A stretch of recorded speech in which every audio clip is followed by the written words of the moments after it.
In the DC world, I start with Ultraman. While this video is purely for entertainment and does not infringe on copyright or laws. The rights to the novel and image belong to the original author. We do not claim ownership. Don't like waiting and want to listen to this fanfic in full now? Subscribe to our Patreon, where you'll find the best fanfics. Chapter Mechanical Core. Meta Realm. After the explosion, Imperator was broken into pieces, and Trigger also turned into light particles and disappeared in Meta Realm. Jello stood on a high mountain in Meta Realm, looking at the area that had been bombed by Imperator, and couldn't help saying, if Imperator is allowed to do whatever it wants, the metropolis of this universe will probably become a ruin. A strong smell of gunpowder drifted to Jello's nose, making him frown.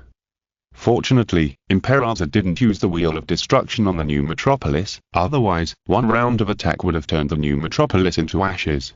Then, Jello walked to the wreckage of Imperator and tried to search for clues in the ruins. With a click, a piece of debris was removed from Imperator by Jello. After looking at the metal, Jello said, its hardness is higher than the 4th generation composite metal currently used in Ultra Armor, and its flexibility is also very good. It also has a flow property similar to nanometal, which can be used as a reference when developing the 5th generation composite metal. The 4th generation composite metal is a special metal developed by Jello to collect armor. This metal is very suitable for making armor, especially in terms of adaptability to Jello's energy. After years of improvement, the 4th generation composite metal is already a very good composite metal. But Jello knows that he can continue to make progress in materials science. After collecting some materials from the wreckage of Imperator for subsequent research, Jello began to look for Imperator's internal control system. Unlike metal materials that can withstand the light of Ultra Warriors head-on, Imperator's internal system will appear more fragile, and most of it was destroyed in the explosion. Jello searched for most of the day, but only found a small piece of the motherboard. Looking at the motherboard that was not as big as his palm, Jello looked at it and used a scanner to extract some useful information from it. The meta realm is different from the existence of derivative space in the conventional multiverse worldview. Even Brainiac cannot invade the meta realm.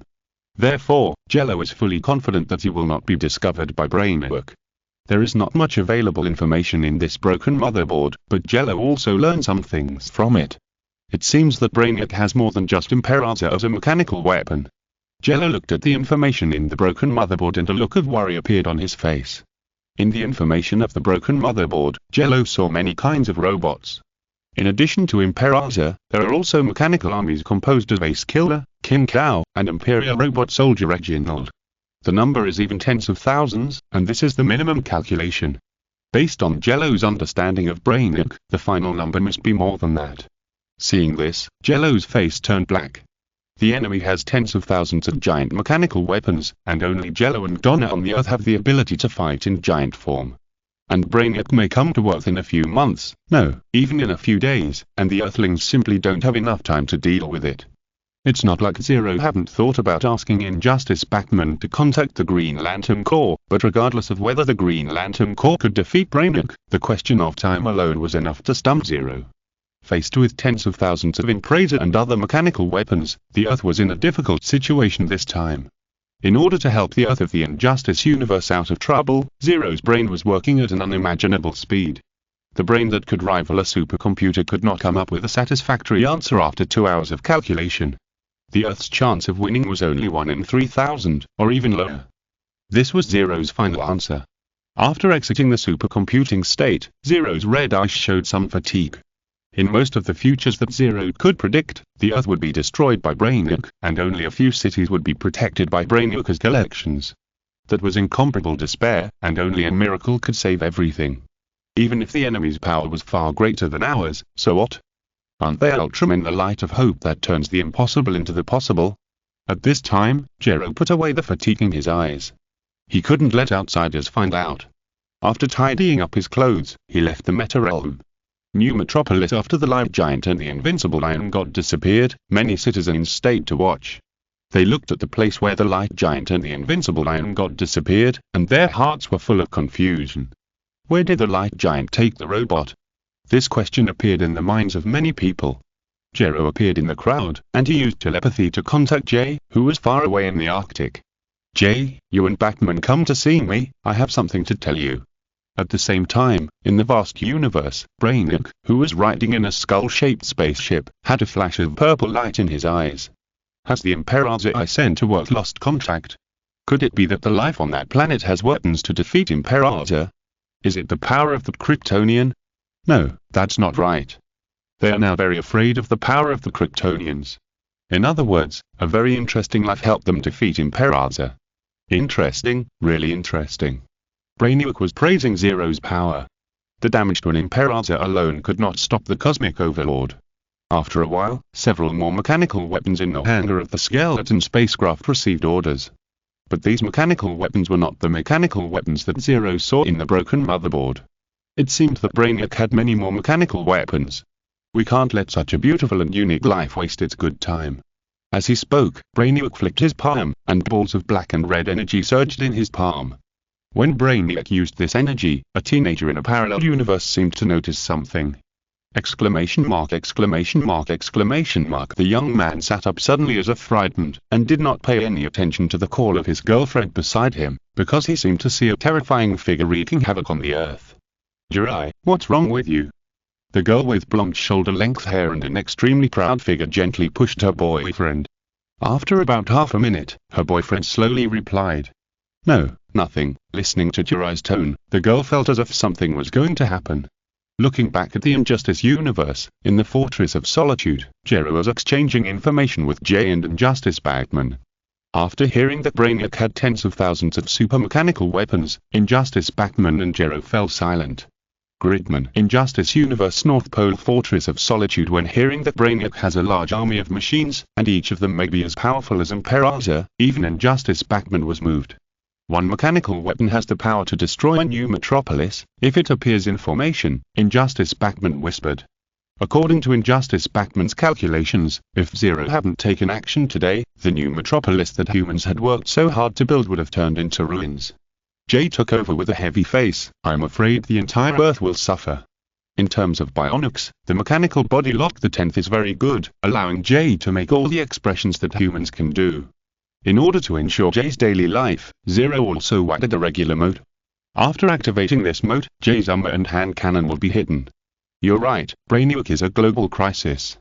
Zero's voice was slightly hoarse. If there is not enough power to fight back, the Earth will be destroyed by Brainiac. At this point, Zero took out a piece of concept fragment from the small broken watch. This is the concept fragment that Zero obtained before the battle with Zero. It is the concept fragment of Electric Ultraman Gullet. Although Gullet has never appeared in Zero's memory of the Ultraman universe, when the multiverse overlapped, it seems that even Gullet has produced concept fragments. Similar to the Ultra Brothers from the Land of Light, Electric Ultraman Gullet also comes from a superpower agent called Superpower World. It is a special energy body that undertakes the mission of punishing evil and promoting good and maintaining the balance of the multiverse. Gullet himself has no entity and cannot be materialized. He can be one with humans like Ultraman, and can also move around on 3D models. The ability of Gullet that Zero values most is space travel. However, Gullet's space travel is not limited to the dimensional space, but can also travel freely in the data world. This is exactly why Zero is interested in Gullet's power, because it can help him destroy Brainiac's network. For a super artificial intelligence like Brainiac, the most important thing is the information network. If it is abolished, the chances of the Earth's victory will be greatly increased. However, the compatibility between Zero and the Gullet fragment is too low. If expressed in percentage, it is probably less than 15%. A very low number. Even if Zero used it on himself, he could not bring out the true power of Gullet.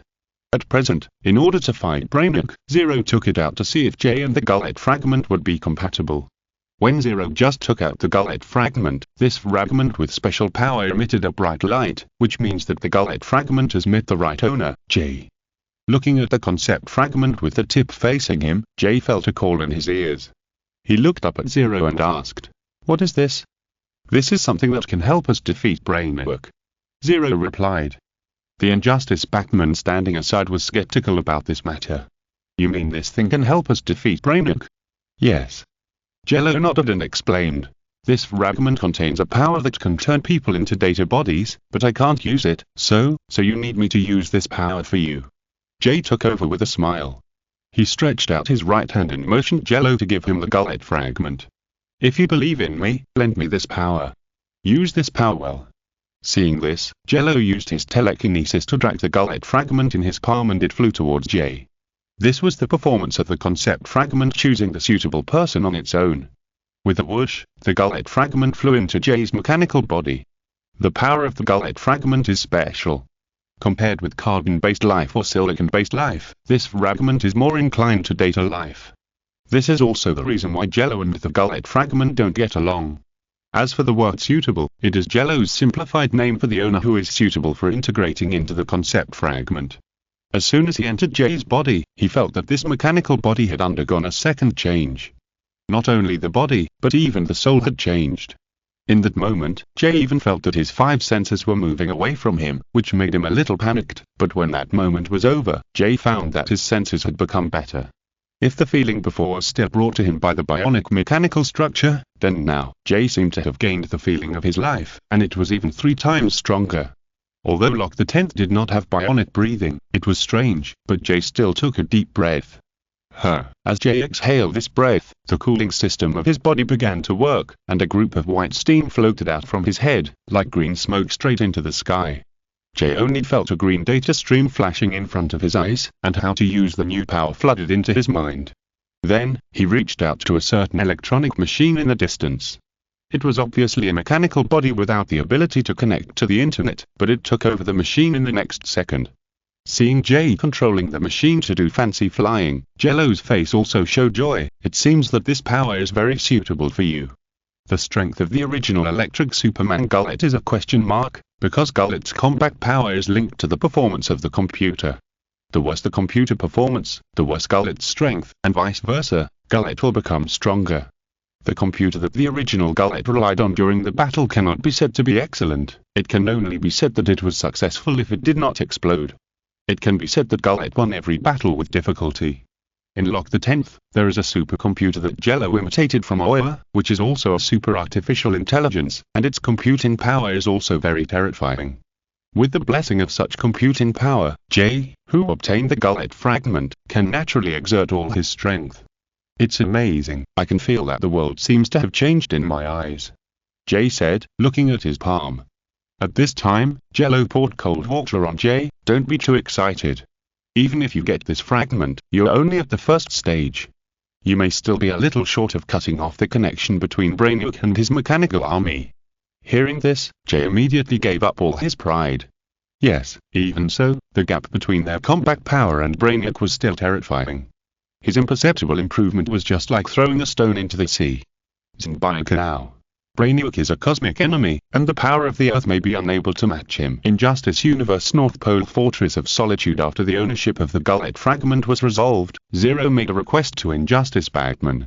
I want to see Superman. In the face of Zero's request, Injustice Batman replied. Okay, but you have to convince me. Because you'll need his power sooner or later. Zero replied. Injustice Batman was silent for a moment, because he could not deny that Superman's power was the key to defeating Brainiac. With Superman's help, their pressure could be reduced a lot. But Superman's various crimes made Injustice Batman a little worried. Injustice Batman turned his back and said in his low voice, I know what you were thinking, but Superman is a time bomb now. When Brainiac comes to Earth, he will help you, provided that he still thinks he is Superman.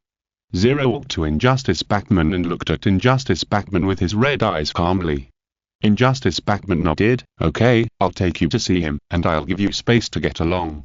No, I want you to be there and listen to our conversation. Jello suddenly said in a mysterious way. Injustice Batman didn't understand what Jello was thinking, but he was very curious about what Jello wanted to do.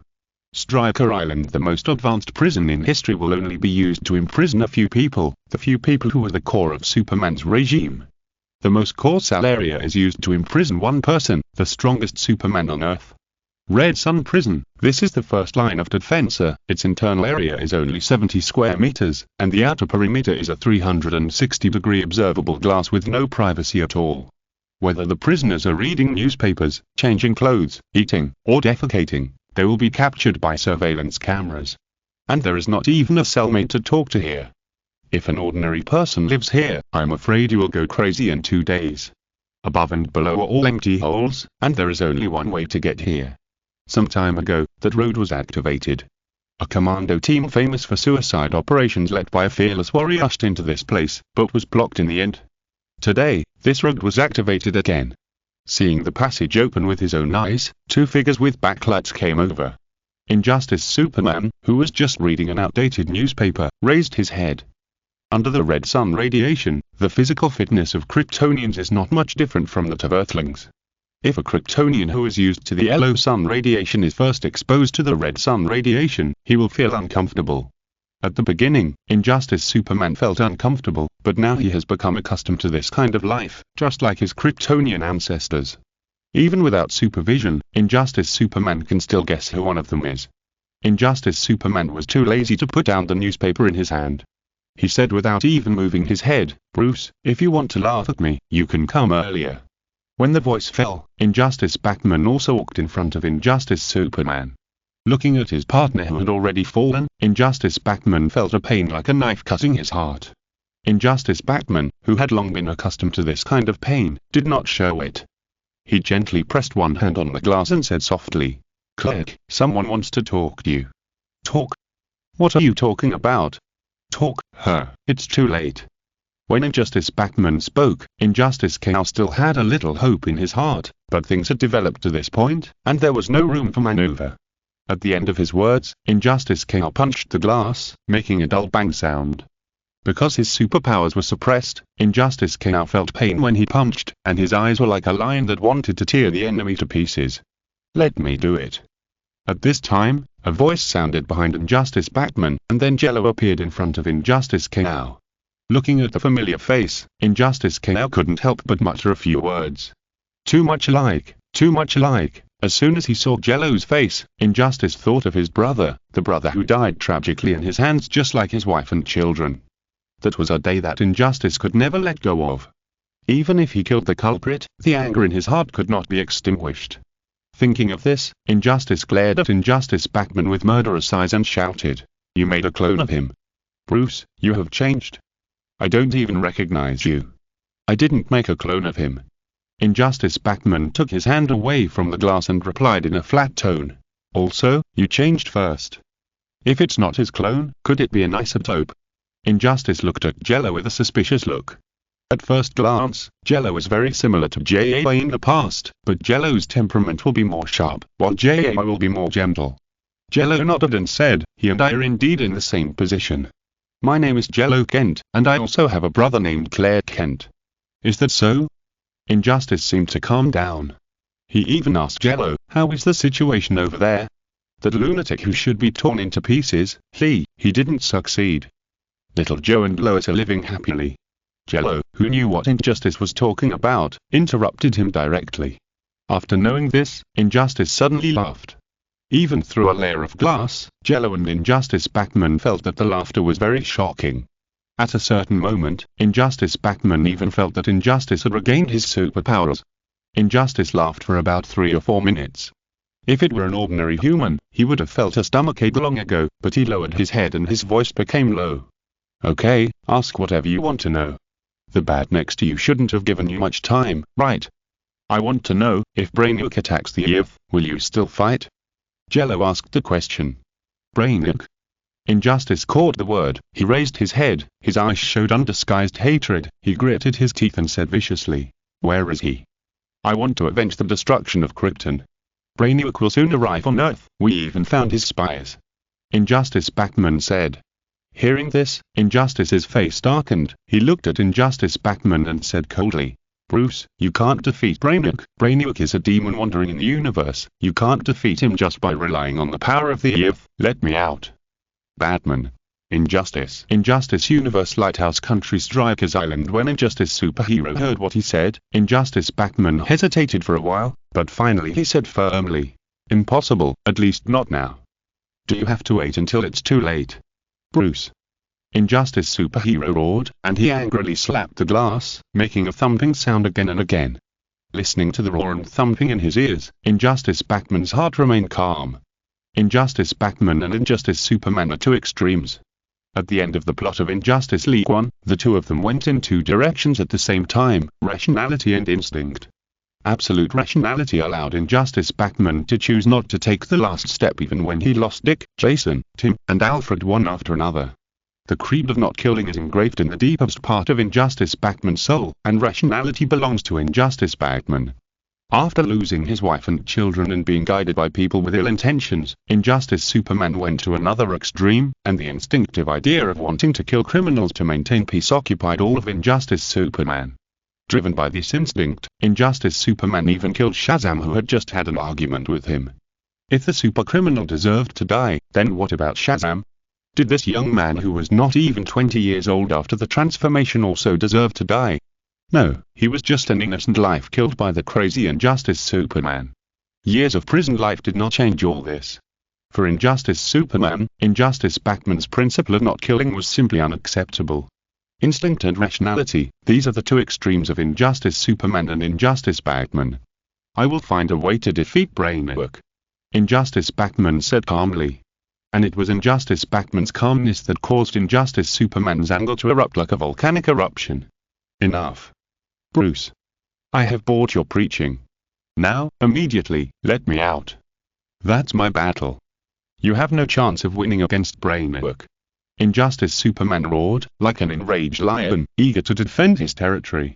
We will have you two said enough?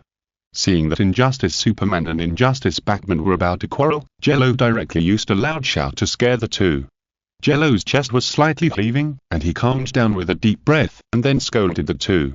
How long are you two old guys going to quarrel like little brats before it's over?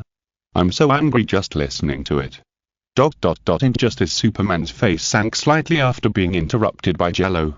Facing the same body of his younger brother, Injustice Superman didn't have much resentment. But if Jello stood in front of him, Injustice Superman would kill Jello without mercy.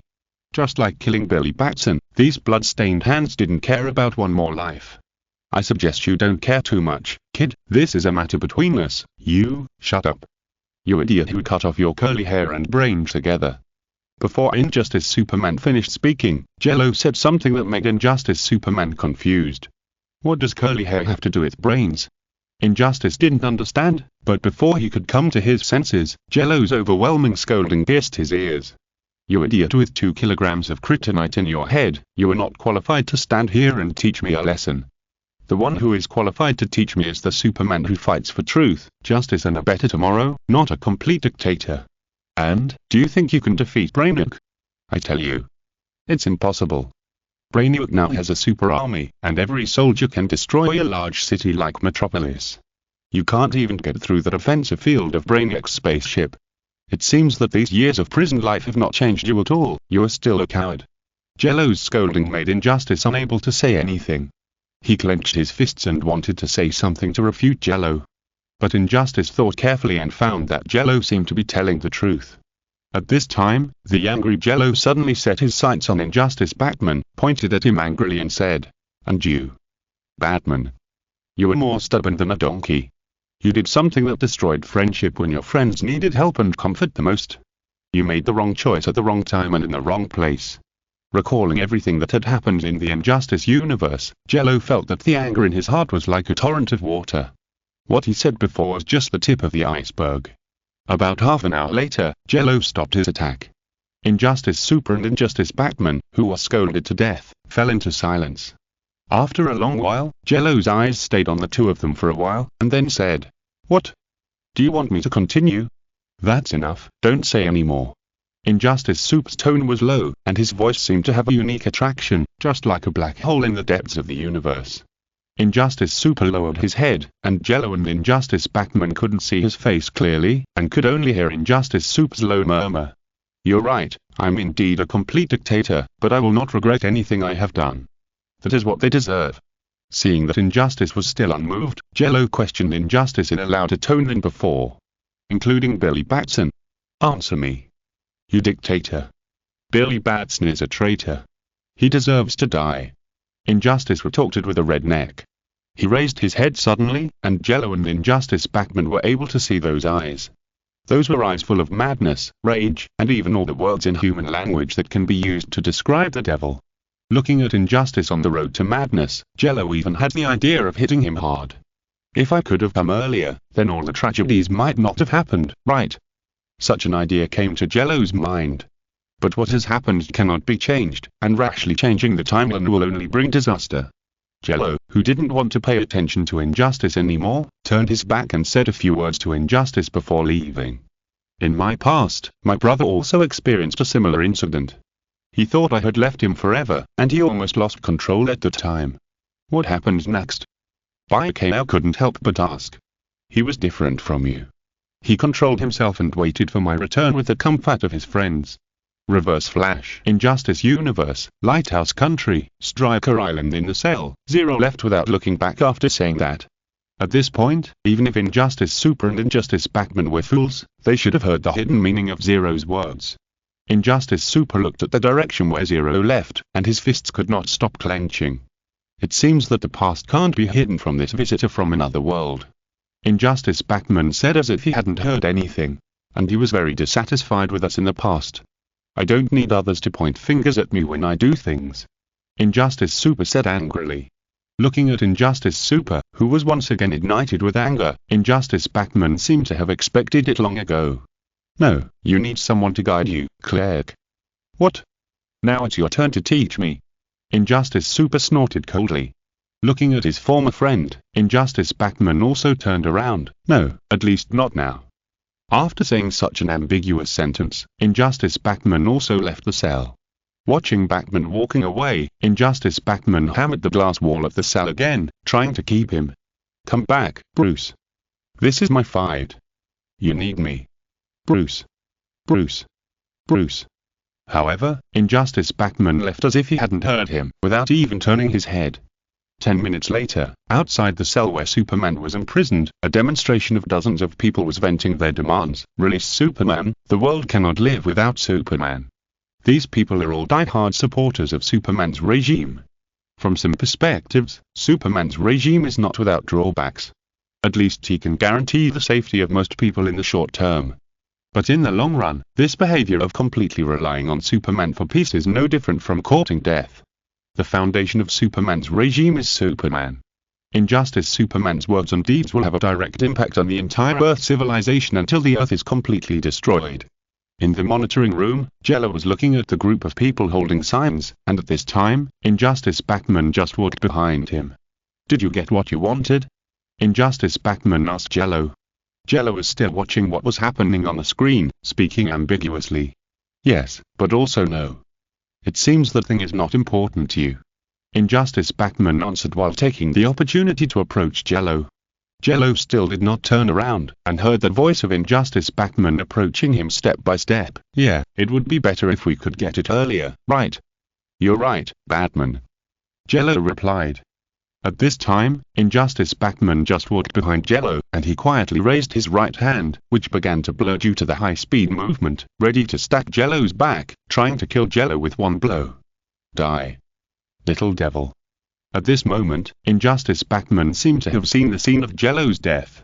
He confidently stretched out his hand, and his hand fell with more penetrating power than the highest speed drill. You're too young. Zero suddenly said something that made the Injustice Batman confused, and then his telekinesis burst out, knocking the Injustice Batman away and making him fall hard against the wall. Ugh. The Injustice Batman, who had a close contact with the wall, let out a wail, and then Zero turned around and saw with his own eyes the change in his appearance. A moment later, a speedster wearing a yellow tights and a red lightning mark on his chest appeared in front of Zero. Reverse Flash, Albert Swan, is a future man from the 25th century and was once the Flash's #1 fan. However, after possessing the same speed force as the Flash, and even the reverse speed force that specifically restrains the Flash, Swan took another path, to do evil. After using the speed force to let himself fall to the ground, Reverse Flash asked Zero, "Who are you?" "Just an Ultraman passing by." Zero flicked his right hand, and Max Spark appeared in his hand. To deal with a speedster with super speed force, the Max Armor, which was also chosen by the Speed Force, is the best choice. What? Ultraman? Reverse Flash was confused. The brain from the 25th century did not store relevant knowledge. But Reverse Flash knew that he had met a tough guy, which made him want to escape. The next moment, Reverse Flash turned into red lightning and fled outside the prison. Seeing this, Zero also changed into the max armor in a ray of light, and then caught up with Reverse Flash at full speed. The enemy is the Flash's nemesis Reverse Flash, and Zero dare not neglect the speed. The super light speed movement of the Ultraman family cannot be used within the gravitational circle of the planet, otherwise it will cause terrible consequences, so Zero can only use the speed force to catch up with Reverse Flash. The speed provided by the speed force is not a fixed value, but an enhanced range. Zero, who is not weak in speed, is also at the level of a first-line speedster after being blessed. After a while, Zero came behind Reverse Flash. Is this guy also a speedster? Reverse Flash couldn't help thinking when he saw Zero catching up. The circle of speedsters selected by the speed force is large or small, mainly concentrated in the Allen, West, and Swan families. At this moment, a kid with the speed force suddenly appeared, which made Reverse Flash think. Count it as half. Jello, who was almost running parallel to Reverse Flash, suddenly said. At this time, Jello took out the upgraded version of the ice axe hidden on the top of the helmet Max sword, held it in his hand, and after blessing it with telekinesis, Jello threw it out. Max sword is an upgraded version of the ice axe of the 7 armor. It is more suitable for telekinesis operation than the original version, and has more derivative uses. Jello's eyes hidden under the V-shaped eyepiece of Max's helmet flashed red, and the Max sword that was thrown out had tens of millions of clones in an instant. These Max swords formed an offensive like a rainstorm, and attacked Reverse Flash crazily. Exclamation mark, exclamation mark, exclamation mark. Seeing this, Reverse Flash's speed increased again, and the red lightning on his body became more and more vigorous. After throwing out a few lightning spears in his hands, Reverse Flash dodged the attack of Max's sword. The last Max's sword brushed Reverse Flash's cheek. After dodging it narrowly, Reverse Flash also realized another thing, that is, Zero's control of the speed force is not as good as his. Reverse Flash's guess was right, Zero's speed force depends on the armor, and the upper limit is a little worse than those speedsters. But when did Zero only have the speed force? It's your turn, brother. At this time, Zero suddenly said something, and Reverse Flash just reacted, and a portal appeared in front of him. He couldn't stop the car and ran directly in. If you're listening to this novel on a channel other than Fanfic World, it means they downloaded and uploaded it without effort. We cordially invite you to visit our channel, Mundo Fanfic Novel, as there you'll find the original version of this story and you can explore many other novels of various genres. We're waiting for you to immerse yourself in a world of incredible novels. Chapter Reverse Flash vs. JAI. In Justice Universe. With a dizzy spin in front of his eyes, Reverse Flash found himself in a very strange space. In Reverse Flash's eyes, everything around him was just a luminous body with an outline, as if it was made of data. But how can data have a body? Reverse Flash couldn't figure it out. Just when Reverse Flash couldn't figure out the whole thing, a blue figure slowly walked in front of Reverse Flash. Long time no see, Swan. The reborn Jay stood in front of Reverse Flash. Looking at the former opponent who had fought with him but ended in a dramatic way, Reverse Flash also showed a strange look on his face. Aren't you dead? Unknown. Reverse Flash showed a strange look on his face. Most of the villains on Earth knew that Jay was dead, and this naturally included Reverse Flash. And now, this one steady young hero appeared in front of him again. This made Reverse Flash begin to reevaluate things. The bionic face made by Jello himself was so lifelike that Reverse Flash even thought that Jay in front of him was a living person. Listening to the Reverse Flash calling out his former hero code name, a smile appeared on Jay's face. He was reminiscing about the past, a past that was not beautiful but full of memories. It's almost what I thought. Jay still kept smiling, then he put away his smile, looked at the Reverse Flash in front of him, and said, "The expressions you showed after seeing my appearance are exactly the same as what I thought during those years, like the ghost." Ghost? What are you talking about? Reverse Flash said, puzzled. Although the physical fitness of the speedsters is better than that of ordinary humans, and it is difficult to compare with the existence of Kryptonians, in fact, the speedsters' means of saving their lives are first class. For example, time residue, this life-saving skill exclusive to the speedsters. As long as all the time residues are not killed, the speedsters have the possibility of resurrection again. But does the Unknown have this ability? Reverse Flash is not sure. At the moment, he can be sure of only one thing, that is, the Unknown is his enemy. It seems that you are here to stop me, right? Reverse Flash stretched out his body and made a motion to run, with red lightning jumping on his body. This means that the Speed Force is also effective in the data space, and the Speedster will not be unable to transmit the Speed Force here just because he came to the data space. Yes. Jay raised his left arm calmly, and the energy began to accumulate. He aimed the energy-focusing hand cannon at Reverse Flash and said, "I don't need to say the words I said before for the second time, right? Swan, you should understand my code of conduct. You never kill people, unknown, I know it very well." Reverse Flash moved his neck and said. This is also the reason why Reverse Flash is fearless. He knows that Jay will not kill him, so he is not afraid at all. Seeing that Reverse Flash has not changed his opinion of him, Jay has a slightly sarcastic smile on his face, and then he asked, "Swan, are you sure I am still the same as before?" Reverse Flash felt an ominous feeling in his heart when he heard this, but he still didn't believe that Jay would kill him. But sitting and waiting for death is not the style of Reverse Flash. The next moment, Reverse Flash turned into a red lightning and disappeared in front of Jay, leaving only a light sentence. "If you can still catch up with me, keep talking big, unknown." Ha ha ha. Reverse Flash's laughter came from a distance, and Jay fired a high-energy shell. The supercomputer brought Jay powerful computing power, allowing him to calculate the next move of Reverse Flash, and Jay only needed to make a choice. After choosing a route with a hit probability of up to 98%, Jay fired a second energy-storing shell. Faced with the menacing shells, Reverse Flash, who was running at high speed, dodged it with a side jump. But this also allowed Jay to better calculate the next move of Reverse Flash. In order to increase the killing power and the range of attack, Jay even used a virtual electronic card. Virtual King AI is loading. As several yellow electric lights jumped at the muzzle, a string of characters appeared in Jay's optical artificial eye. Loading completed. Hit probability 99.9%. The next moment, a large amount of yellow electric light formed an angry dragon and flew towards Reverse Flash. What is this? Reverse Flash glanced back, and then saw a yellow electric shockwave that was thicker than a century-old tree. Reverse Flash only roughly estimated that this electric shockwave contained hundreds of thousands of volts of energy. Can his small body withstand it? Reverse Flash, who didn't have the idea of hundreds of thousands of volts of electricity, naturally wanted to escape, but Jay didn't give him this opportunity. After all, Jay can be said to be the king of this data space and has absolute power. Reverse Flash just wanted to run, and several buildings made of data blocked his way. The nature of the data building is special, and even the speedster can't easily pass through it in a short time. Therefore, there is only one way left for Reverse Flash. In order not to die under the hundreds of thousands of volts of electricity, Reverse Flash used all his skills, including the Speed Force surrounding force field, cyclonic shield, and molecular vibration phasing that can effectively absorb kinetic energy. Reverse Flash used all kinds of life-saving methods, and then faced the Virtual King's electric shockwave head-on. If it was a regular lightning, perhaps Reverse Flash would have dodged this attack.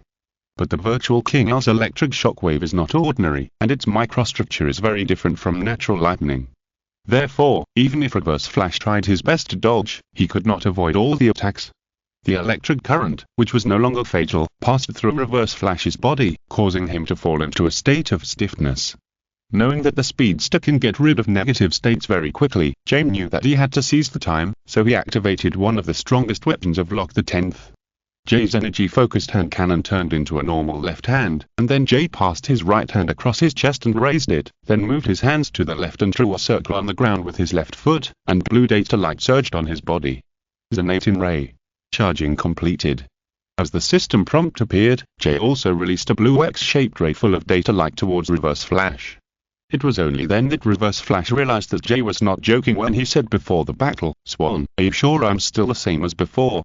The next moment, the Zonadim beam completely enveloped Reverse Flash, and 3 seconds later, Reverse Flash's figure completely disappeared in the light. However, after killing Reverse Flash, Jay walked in the direction where Reverse Flash disappeared, then he bent down and picked up a toy doll from the ground. Zonadim data space. Looking at the Reverse Flash puppet in his palm, Jay couldn't help but look at it carefully. After checking it up and down, Jay also found that the puppet in his hand had a breath of life. What a magical power! Jay couldn't help but admire. Looking at all the beam skills of the Ultra Warriors, the Zonadim beam is also a special one, because the special particles contained in the Zonadim beam can digitize the target hit and compress it into a spark puppet. In other words, the primary goal of the Zonadim beam is not to kill the enemy. In addition to Dark Blue, Jill holds the Dark Spark. Only Ultraman the 10th has this power. After putting away the Reverse Flash's spark puppet, Jay left the data space and returned to the real world. In the real world, Zero has been waiting for Jay for a long time. Jello leaned against a wall, his eyes slightly closed, as if waiting for something. After noticing Jay's return, he asked, "How is it?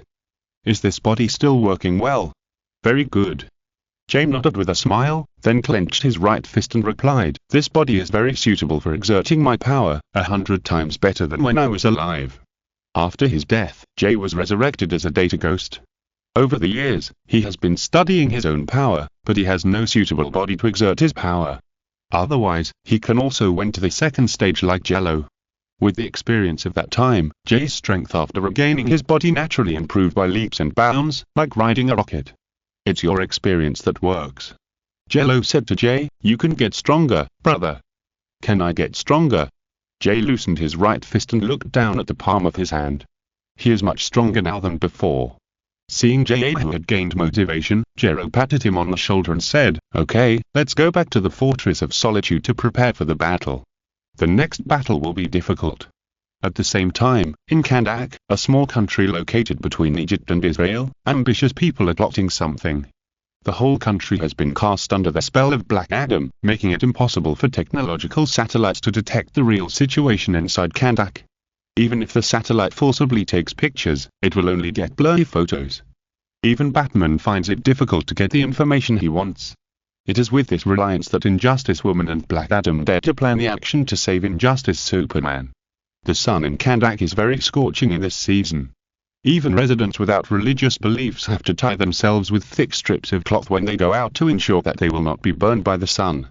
But for Kryptonians, Kandak is one of the most suitable places to go. In the backyard of the palace of King Black Adam of Kandak, Injustice Woman is training Supergirl Kara. Even though Injustice Woman's strength is inferior to Wonder Woman in the main universe, the martial arts accumulated over thousands of years are not false. Even though Kara's Kryptonian abilities are increasing day by day, Injustice Woman can still defeat Kara after a period of fierce fighting. Injustice Woman, who abandoned the shield and sword lasso, controlled Kara with a lock technique, and then threw Kara to the ground with an over-the-shoulder throw. Bang! With a dull sound, Kara fell heavily to the ground. The strength of Injustice Woman can be said to be a fatal disaster for ordinary humans, but for Kara, it is just a matter of robbing. After rubbing her waist a few times, Kara stood up from the ground. She looked at Injustice Woman, whom she trusted quite a lot, and asked, "Diana, when can we go to rescue Carl?" "I can't wait. It's still too early."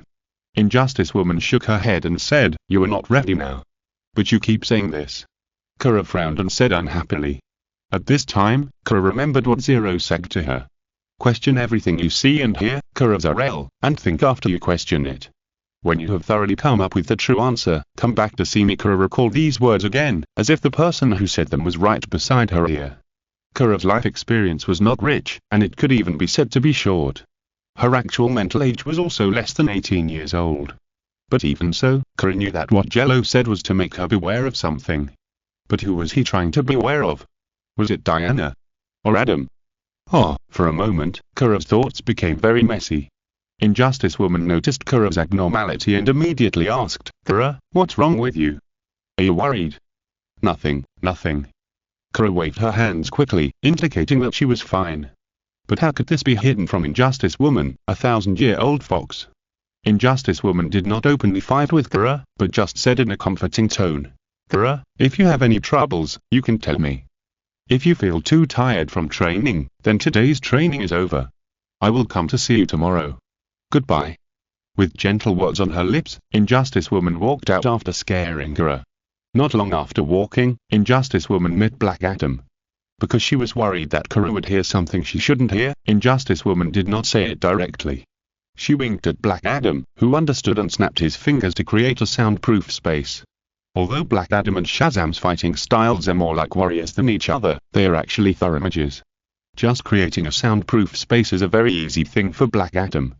"You can say what you want to say, Diana," Black Adam said, but the sound of their words was blocked by a thin film before it could reach half a meter. After glancing around with the corner of her eye and making sure that Kara was not there, Injustice said, I feel that Kara is a little bit strange, Adam. She seems a little suspicious. Suspicious? How is that possible? I found her in outer space, and as soon as she woke up, we placed her in Kandak. How could you be exposed to the thoughts of the outside world? Could it be? Black Adam was puzzled.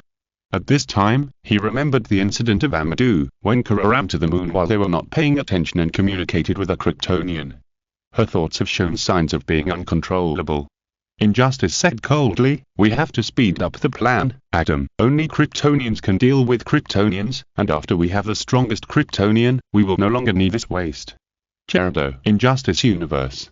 The Gorilla City. This is a primitive city located deep in the rainforest, with very rough houses everywhere. Compared with human cities, this gorilla city seems too backward. Most of the houses are just the most basic bricks and trees, and the roofs are made of leaves.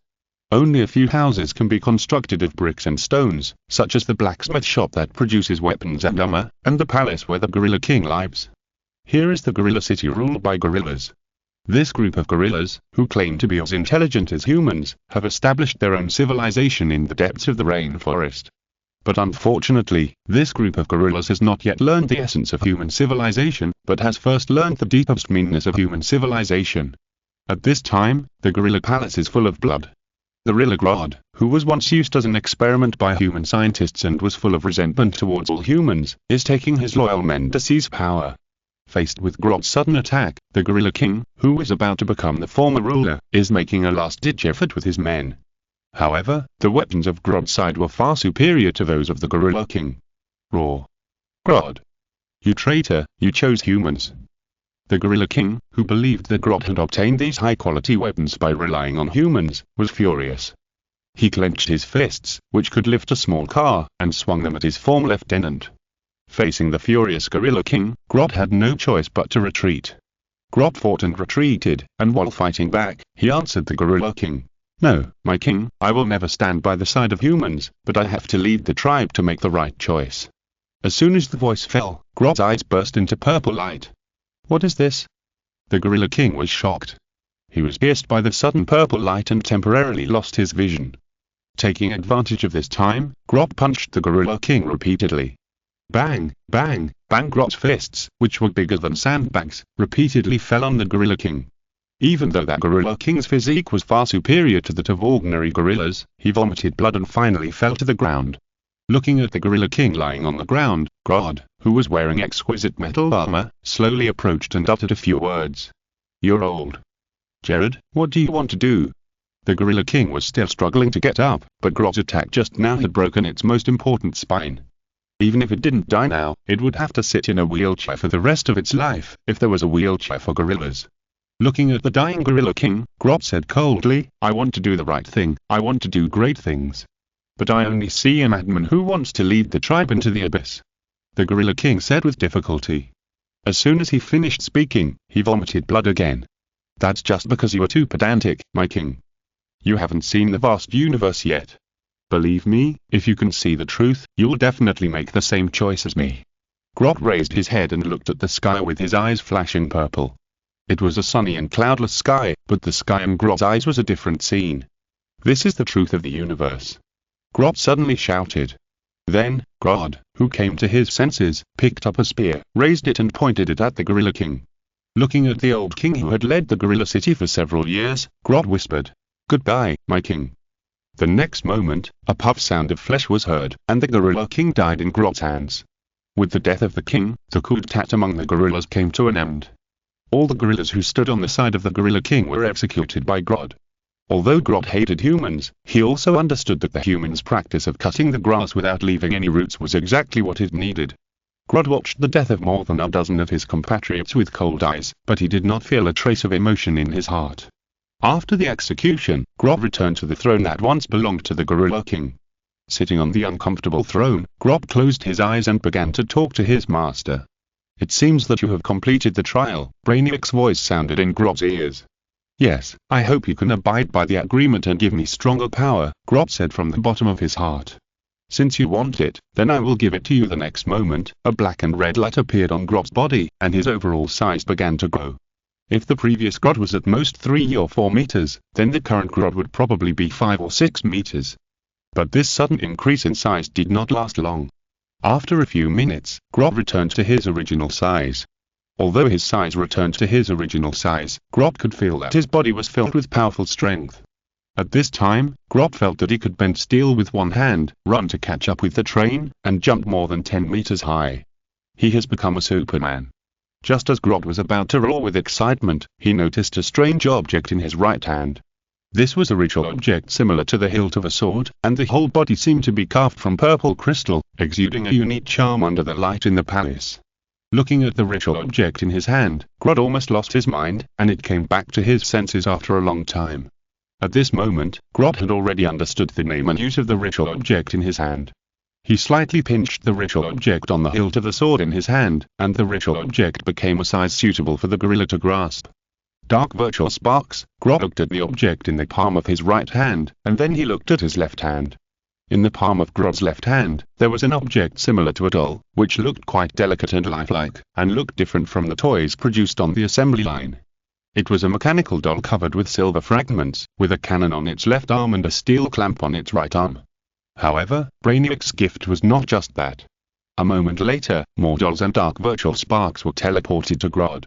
But the shapes of these dolls are exactly the same, and they look exactly the same. They are not the same type as the dolls in Grob's hand. Looking at the dolls that are enough to make an army, Grob laughed wildly. At the same time, in a parallel universe, a boy who was celebrating his 17th birthday with his friends suddenly trembled and dropped the gift in his hand to the ground, as if he was in some kind of pain. Jirai. The girl with golden shoulder-length hair was frightened. She came to Jirai as quickly as possible and helped her boyfriend up. After making sure that her boyfriend was fine, she breathed a sigh of relief. About half a minute later, Jirai slowly woke up, and the first thing he said when he woke up was, "Chapter Different World Parallel Universe Luke. Under everyone's gaze, Jerry shouted a name that no one had ever heard of. Luke. Who is this? This thought came to everyone's mind. Under everyone's gaze, Jerry kept gasping for breath, and after a while he said, "I'm going to stop Luke. Jerry, calm down, everyone is here."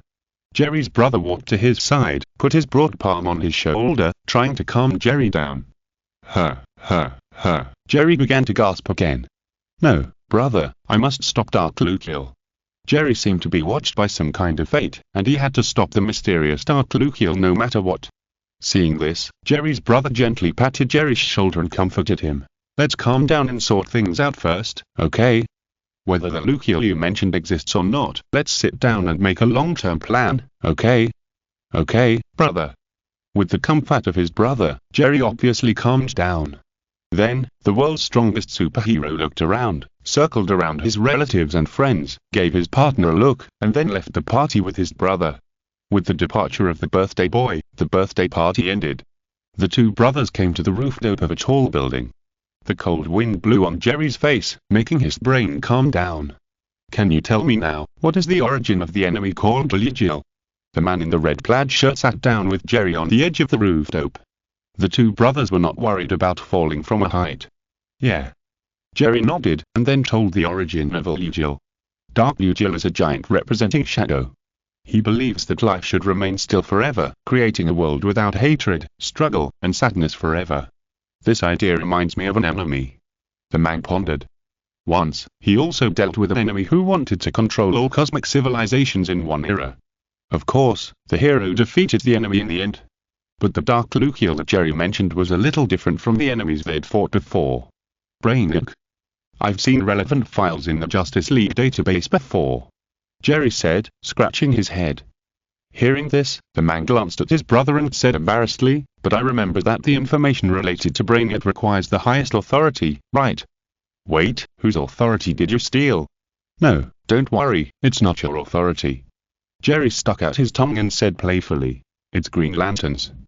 "That's good, it seems that I'm not the one who will be stared at by the bad this time."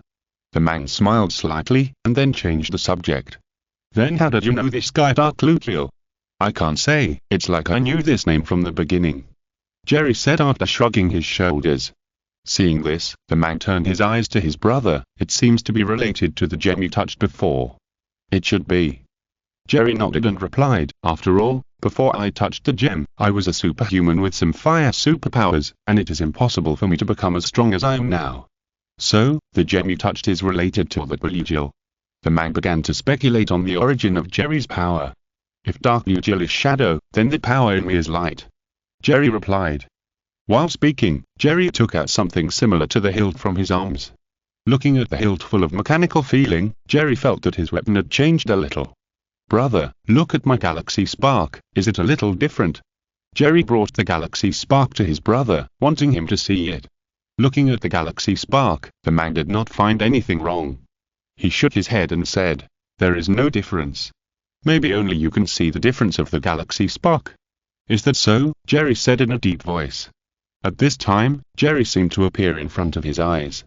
The picture shows a dark demon god with two terrifying mechanical weapons to turn Metropolis into ashes. In front of the demon god and the mechanical weapons, three giants are struggling to hold on. Seeing this scene, Jerry wanted to continue watching, but he returned to reality.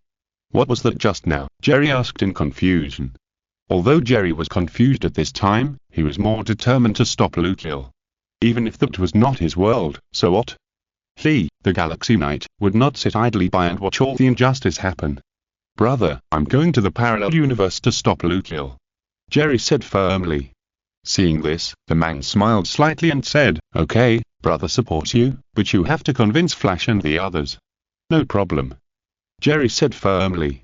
Speaking of which, I have also been to the parallel universe, and I defeated a me who went astray.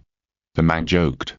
At the same time, in another parallel universe, on the uninhabited scorched earth, 5 apocalypse demons wandered in the sky like vultures, looking for targets everywhere. At this time, a shabby off-road vehicle driving at high speed on the scorched earth came into their sight. In an instant, all the apocalypse demons flew towards the human survivors in the car. The flying speed of the apocalypse demons is extremely fast, and their flying speed far exceeds that of most aircraft on the Earth, let alone a shabby off-road vehicle. No matter how much the survivors in the car stepped on the accelerator, they could not escape the pursuit of the apocalypse demons. Just when the survivors were desperate, a silver light flashed across the sky, and one of the apocalypse demons was pierced by the silver light on the spot, and collided with another apocalypse demon after stalling. In an instant, 2 of the 5 apocalypse demons were eliminated. He is coming. The survivors in the car suddenly remembered a legend. When you were in despair, a red man covered in flames will appear the next moment. A red light passed by the shabby off-road vehicle. With the help of the residual light of the review mirror, the survivors saw the red figure. He exists. He exists. He exists. The survivors shouted happily. At this time, the apocalypse demons also met the opponent they should not have met the most. Facing the demon that killed countless people and caused pain to the living, the red man did not hesitate at all, and a cross-shaped spear appeared in his hand. Kill! The red man roared, and the spear in his hand was the death sickle that took the enemy's life. In the blink of an eye, he took the lives of the 3 apocalypse demons. Chapter Red Man. Parallel universes. The cold light passed, the 3 apocalypse demons instantly lost their ability to move. But for the red man who killed the apocalypse demon team, this could not confirm the complete death of the apocalypse demons. The apocalypse demons, the biological weapons of Apocalypse Star, were biological weapons made by the Apocalypse Star army using the strong lives plundered from various universes and planets and then made using Apocalypse Star technology. They have no thoughts or wills, and will only obey Darkseid unconditionally. There are so many of them that even the locust plague on Earth pales in comparison to the overwhelming apocalypse demons. In order to make sure that the 5 apocalypse demons were dead enough, the man in the red armor took back a spear and began to divide the bodies of the 5 apocalypse demons. After all, the apocalypse demons are just mass-produced biological weapons, and Apocalypse Star will not give them the ability to recover from immortality.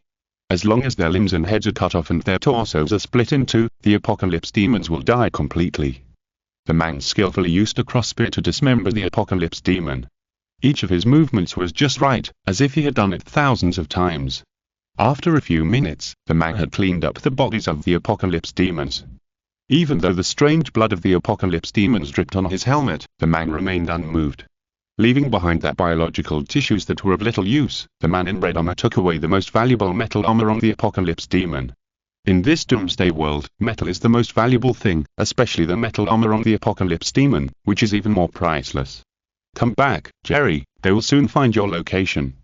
At this time, a slightly distorted voice with a sizzling noise sounded in the ears of the man called Jerry. Hearing this, Jerry looked into the distance.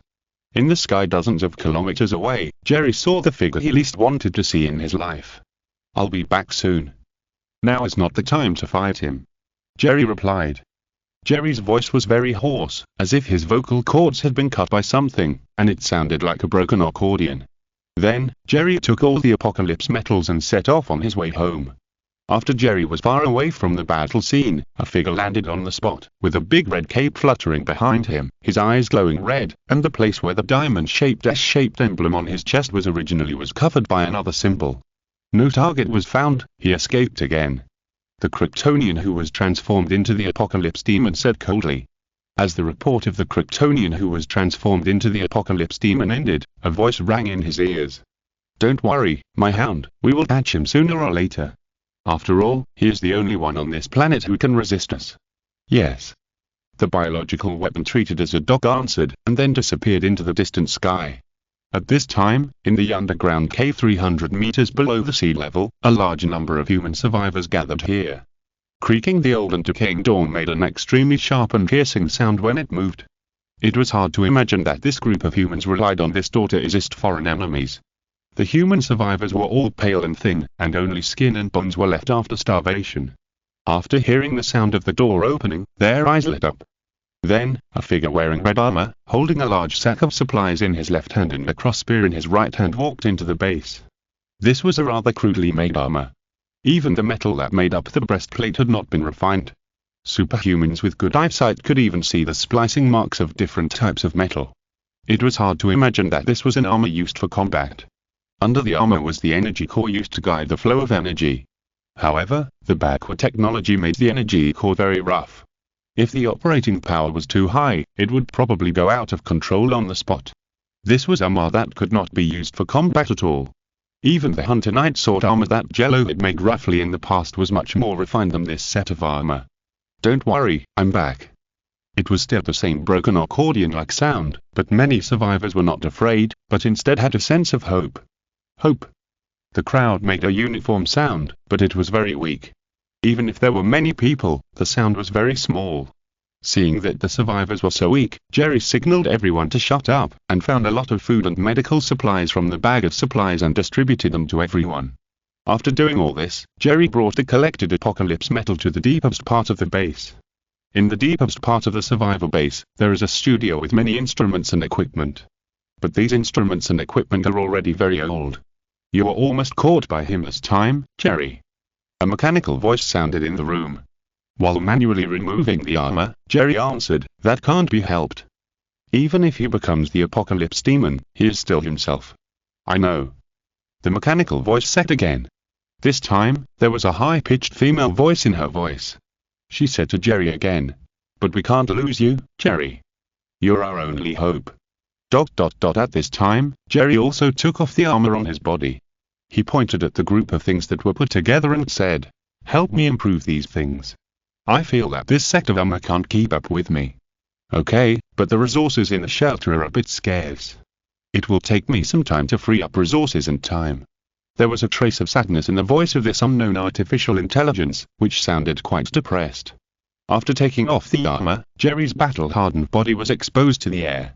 There were knife marks, gunshot wounds, burns, frostbite, electric shocks, all kinds of unimaginable scars on his strong body. Sitting down on the old swivel chair, Jerry put the back of his head against the backrest. "Thank you for staying with me, Louise. This is what I should do." The artificial intelligence called Louise by Jerry replied. Then, Jerry closed his eyes. After the battle, he just wanted to relax his nerves and let himself relax. Soon, Jerry entered a long-lost dream. In the dream, Jerry saw a red figure. It was a magnificent and tall figure. Jerry estimated that it was at least 40 meters tall and its weight was immeasurable. Jerry looked carefully and saw only the orange-yellow eyes of the giant staring at him. "Who are you?" Jerry asked from the bottom of his heart. The red giant did not answer Jerry. He just looked at Jerry silently, his eyes full of incomprehensible emotions. Then, Jerry woke up from his sleep.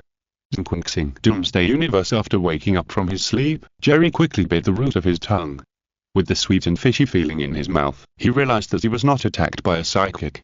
Jerry put his palm on his forehead and asked suspiciously, "What happened just now? Who is the giant?"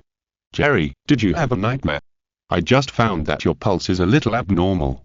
The artificial intelligence Louise said to Jerry. As the controller of this shelter, Louise has the ability to control all machines.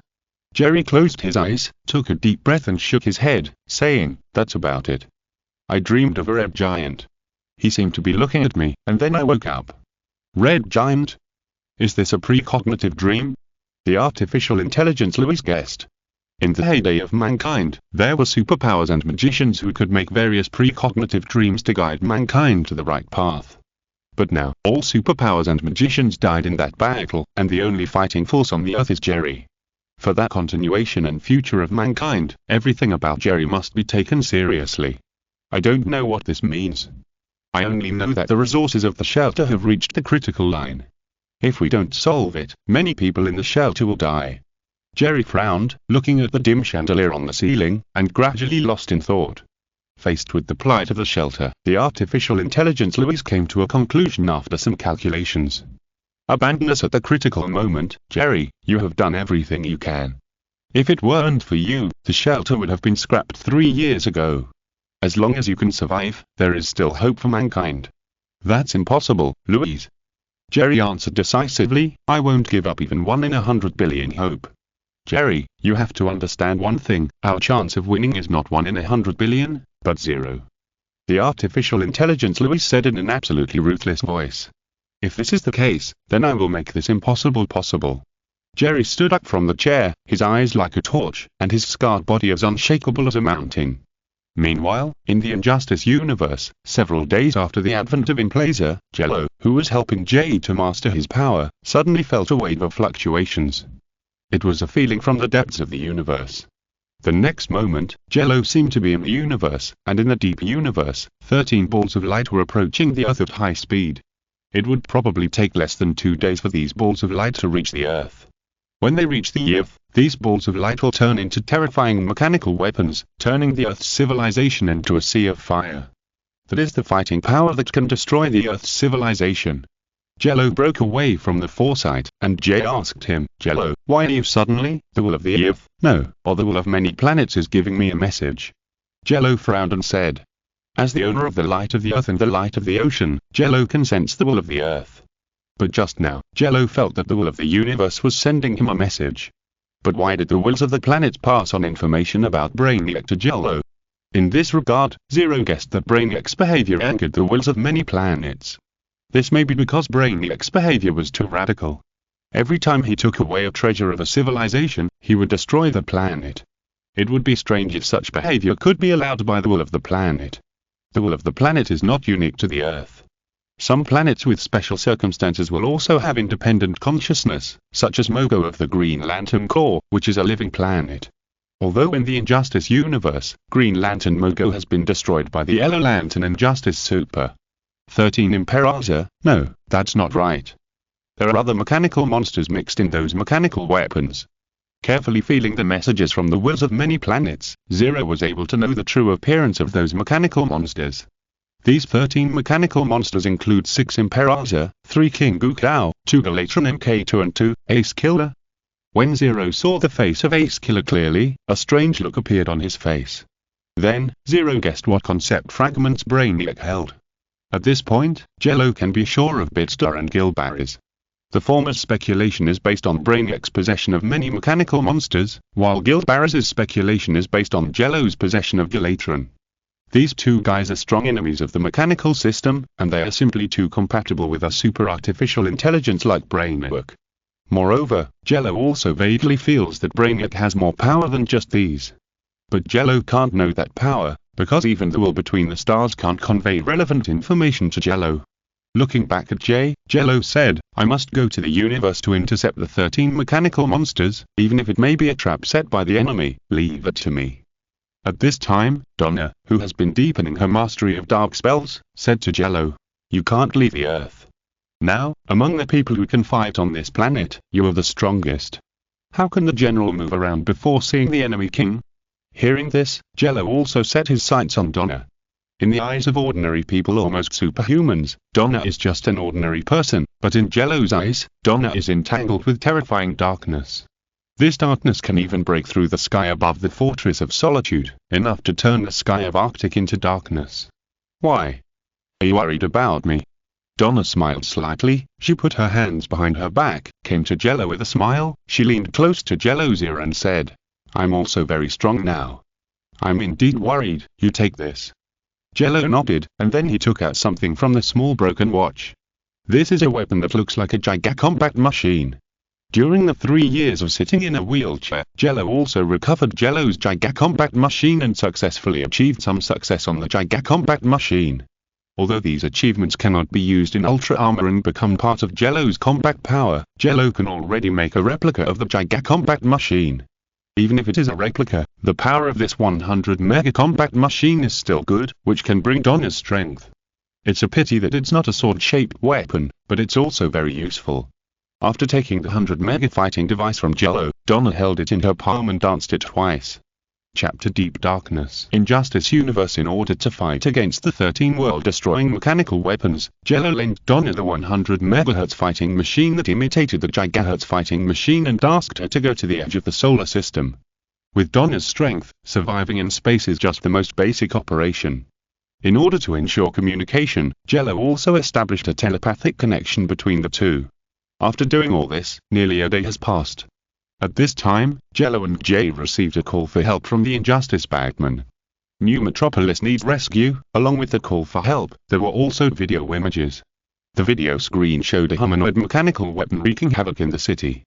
These mechanical weapons seem to only execute a simple command: destruction. As long as all life and creations appear in front of them, they will be destroyed by them, without exception. Brainiac's army. It appeared so quickly, Jay said suspiciously. The number of mechanical soldiers in the picture is not large, but it is enough to bring a catastrophe to New Metropolis. Although these mechanical soldiers are only 2 meters tall and their weapons are only lasers in their palms, they can cause great harm to humans.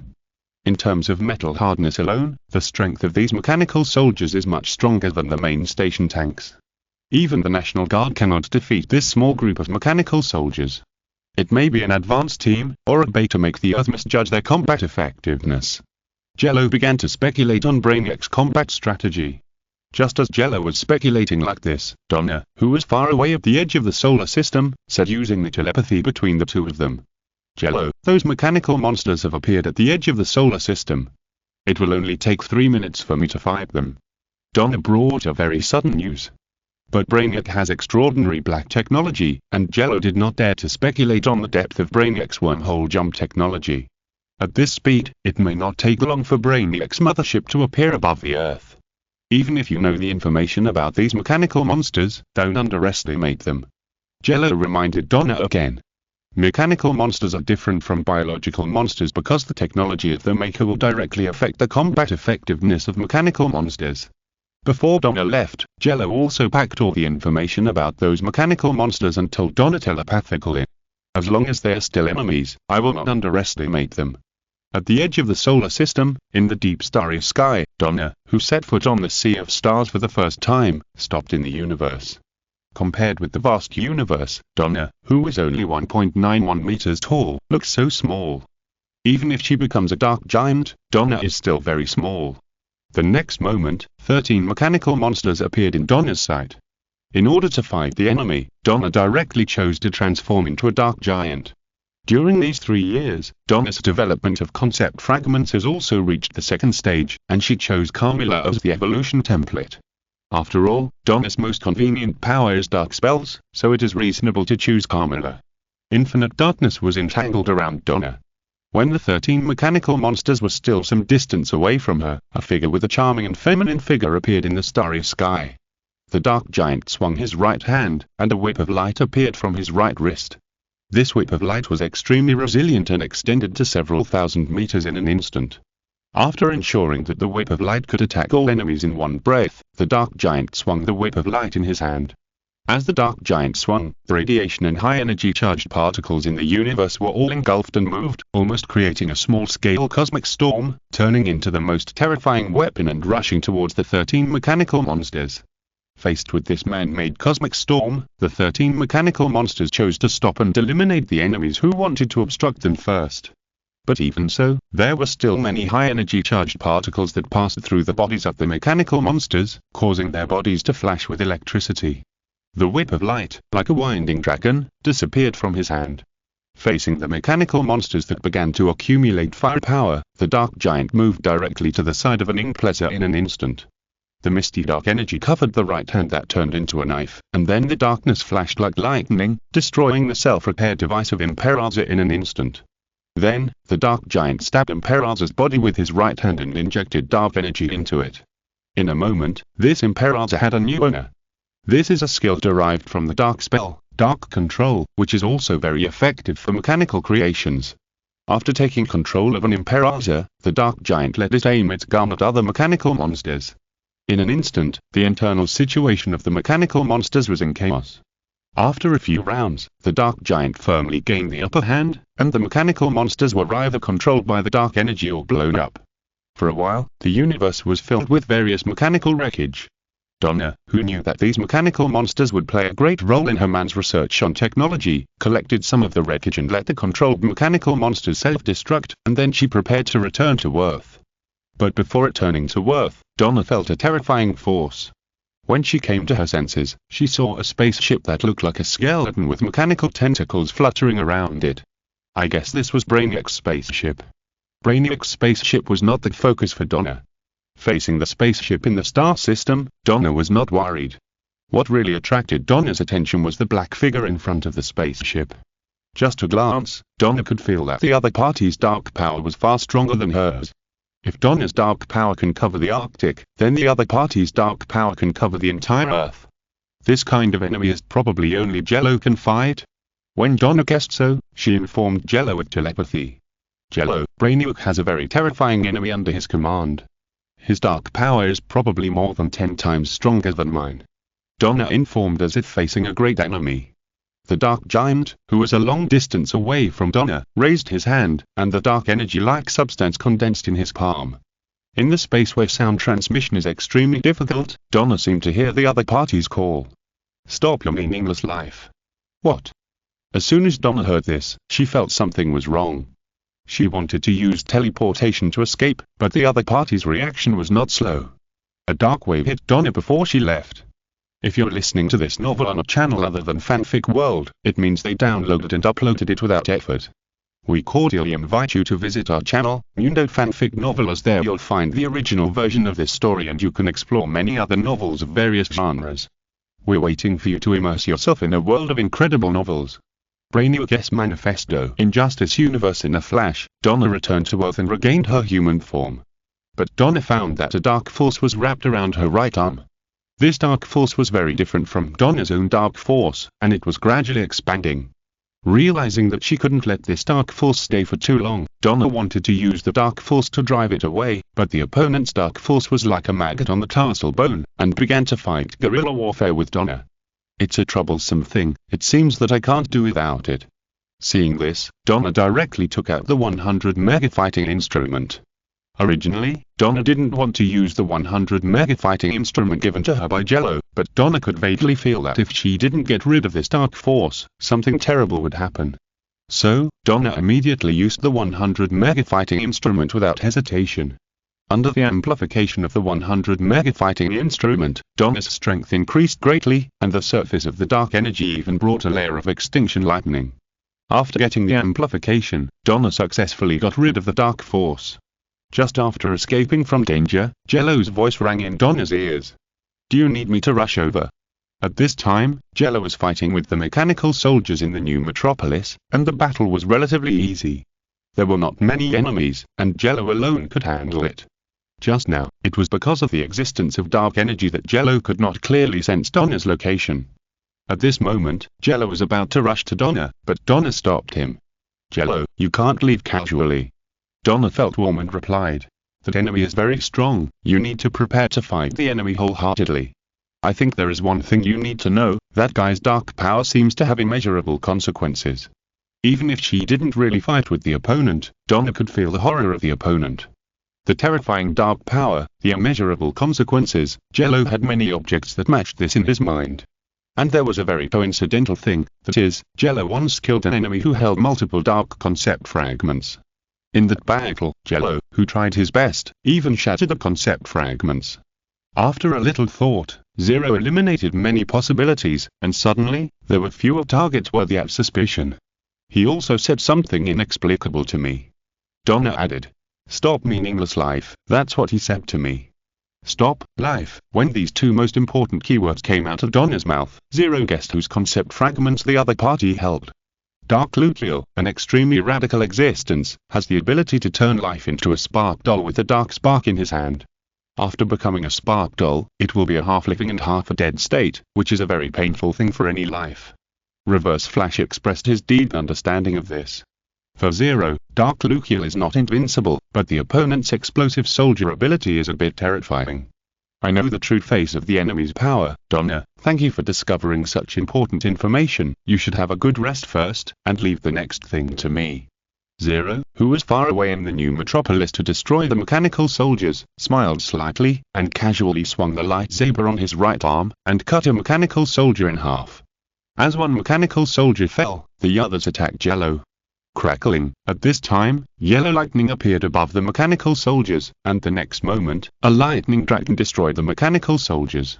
In the flames of the explosion, Jay fell in front of Jello, and there were still some electric sparks lingering at the muzzle of the energy-focused hand cannon. Jay and Jello stood side by side.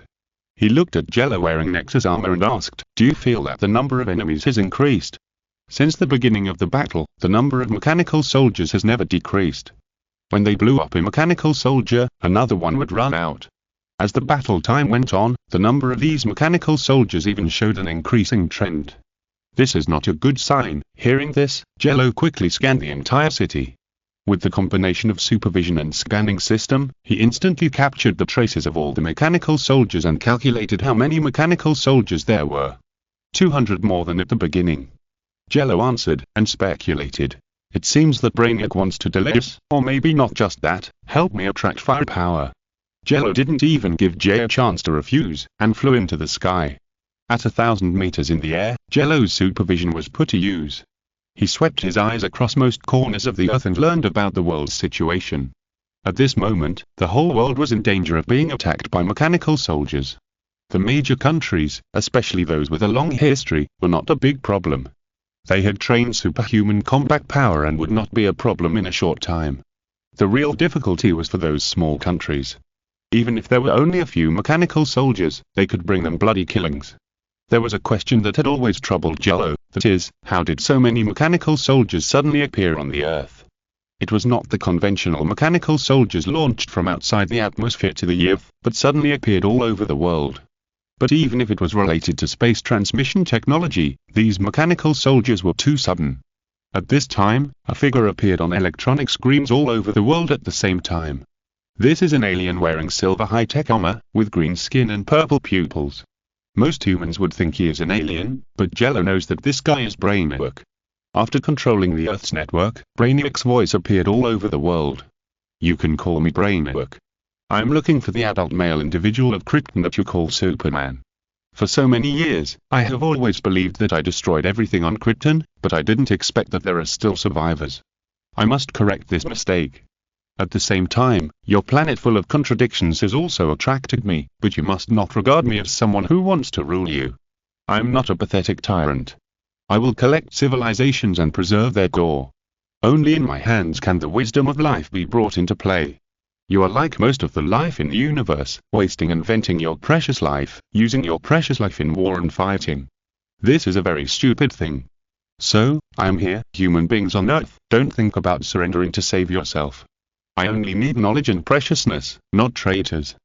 Then, Brainiac's figure disappeared from all electronic screens, leaving only the world in chaos. Chapter Darkness materializes in Justice Universe. When Brainiac finished his speech, shooting stars appeared in the sky over every corner of the Earth. From a distance, it looked like a meteor shower.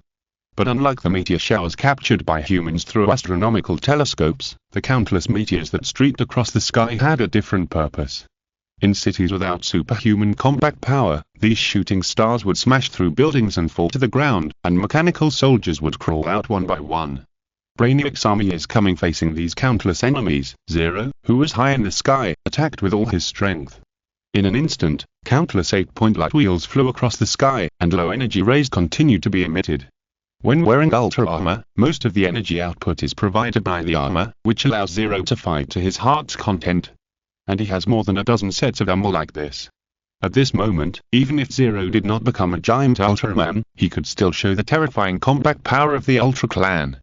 In order to maximize the destructive power, Zero even deliberately released the force field wrapped around him. This caused Zero to set off an extremely terrifying sonic boom vibration when moving at high speed.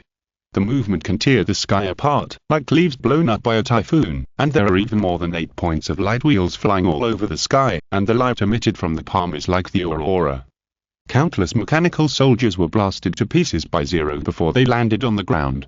99.9% of the first batch of mechanical soldiers deployed by Brainiac were eliminated by Zero. Faced with such a one-sided elimination, Brainiac, who seemed to suddenly appear outside the atmosphere, also showed joy in his eyes. I have never seen a creature before. I admit that you are more attractive to me than Kryptonians. Brainiac sat on the chair, and his right index finger continued to tap the chair guard. It seems that Zero has aroused Brainiac's interest. In order to better stimulate Zero's potential, Brainiac made a decision.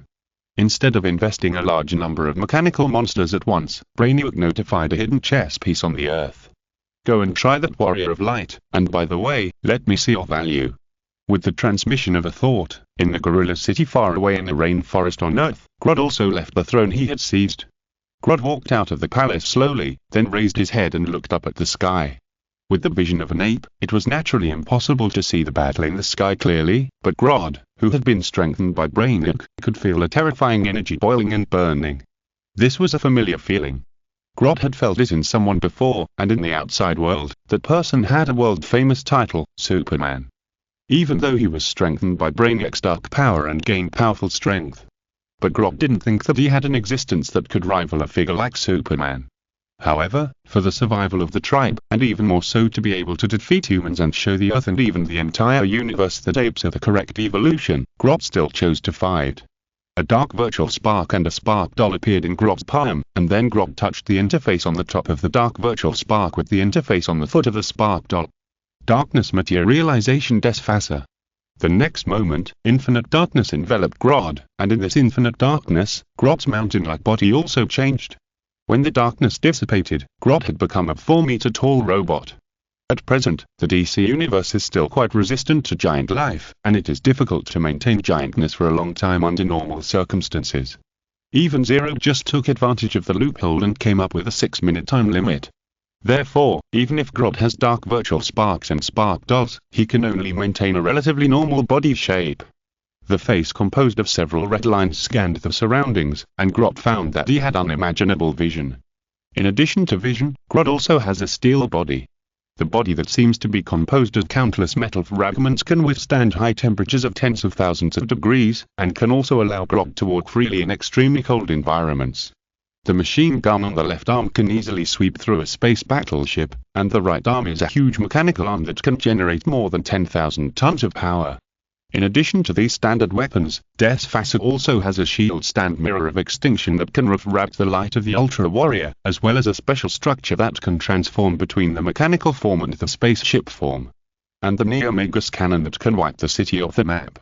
After gaining powerful power, Grodd once again set his sights on the sky. This time, Grodd was finally able to see the figure of the Warrior of Light in the sky clearly. Terrible power, Grodd said slowly. Then, with the help of the dark virtual spark, Grodd's body changed, like a transformer, from a robot to a small shuttle. The original Desphasor was a terrifying giant of 70 meters, and the size of the battleship after the transformation was also very large, but due to the limitations of the world, Grodd could not become a space battleship of 100 meters, but could only become a small shuttle. At this time, Zero was still intercepting Brainiac's mechanical soldiers in the sky. The combat effectiveness of any of these mechanical soldiers was no less than that of a main battle tank, and the number was even far greater than that of a main battle tank. Therefore, Jello did not dare to be careless, and various light skills appeared in the air like a rainstorm. After eliminating 99.9% of the second batch of mechanical soldiers, Jello prepared to adjust his breath within 1/10 of a second to prepare for the next enemy. But at this time, Jello noticed that the airflow under him was disturbed, and something was approaching him at high speed. The opponent was very fast. In less than a second, the distance between Jello and him was only 500 meters. This distance seemed to be fleeting for the opponent, and Jello subconsciously flashed to the right and avoided the dark silver figure. Even if the opponent was moving at supersonic speed, Jello could see the true face of the opponent. It was a small shuttle with a wingspan of about 7 meters, mainly dark silver. It was obviously the size of a small shuttle, but it had a space battleship-like structure, which looked very strange. Looking at this familiar appearance, Jello immediately recognized the identity of the opponent. The space battleship Prometheus is a super battleship, which has the possibility of becoming the computer demon Desfacer. There is a similar technology in the TPC concept fragment that Jello obtained, but the one in front of him doesn't seem to be man-made. However, since the opponent is preparing to attack him, Jello will not hold back. After a lightsaber appears on his right wrist, he kills the opponent. P.S. I'm not in good condition recently. I even need to swallow 4 or more melatonin pills in one breath to fall asleep. I need to spend some time to adjust my condition, so the updates in the next 10 days will be relatively unstable. Please forgive me. Deathfacer. Unjust universe sky at an altitude of more than 50 kilometers, Jello was rushing towards the enemy at a speed of several Mach. The power of the lightsaber itself was very impressive, and with Jello's terrifying speed, it was no problem for him to penetrate a full-strength aircraft carrier fleet in 10 seconds. But Grodd, who had the power of Desfacer, was not afraid at all. He raised his right arm, and the giant steel tongs made of unknown metal blocked the lightsaber that could tear a 10-meter steel block. After glancing at the slightly wrecked giant steel tongs, Grodd said to Jello, "This alone is not enough, human." Obviously, Grodd subconsciously regarded Jello as a human, and Grodd, who had great malice towards humans, had only one idea in his mind, that is, kill. The death steel tongs that made up the right arm of Desfacer's body quickly stretched out. Although it was made of metal, it had the properties of rubber at this moment. Then, the death steel tongs attacked Jello like a python. Seeing this, Jello waved the lightsaber in his hand, and the huge kinetic energy blocked the death steel tongs. "So powerless, human, you are so weak," Grodd said proudly. The virtual dark spark has the power to amplify the darkness in the heart of life, and Grodd is probably affected by it. However, for a creature like Grodd who already hates humans, even without the virtual dark spark, it still hates humans.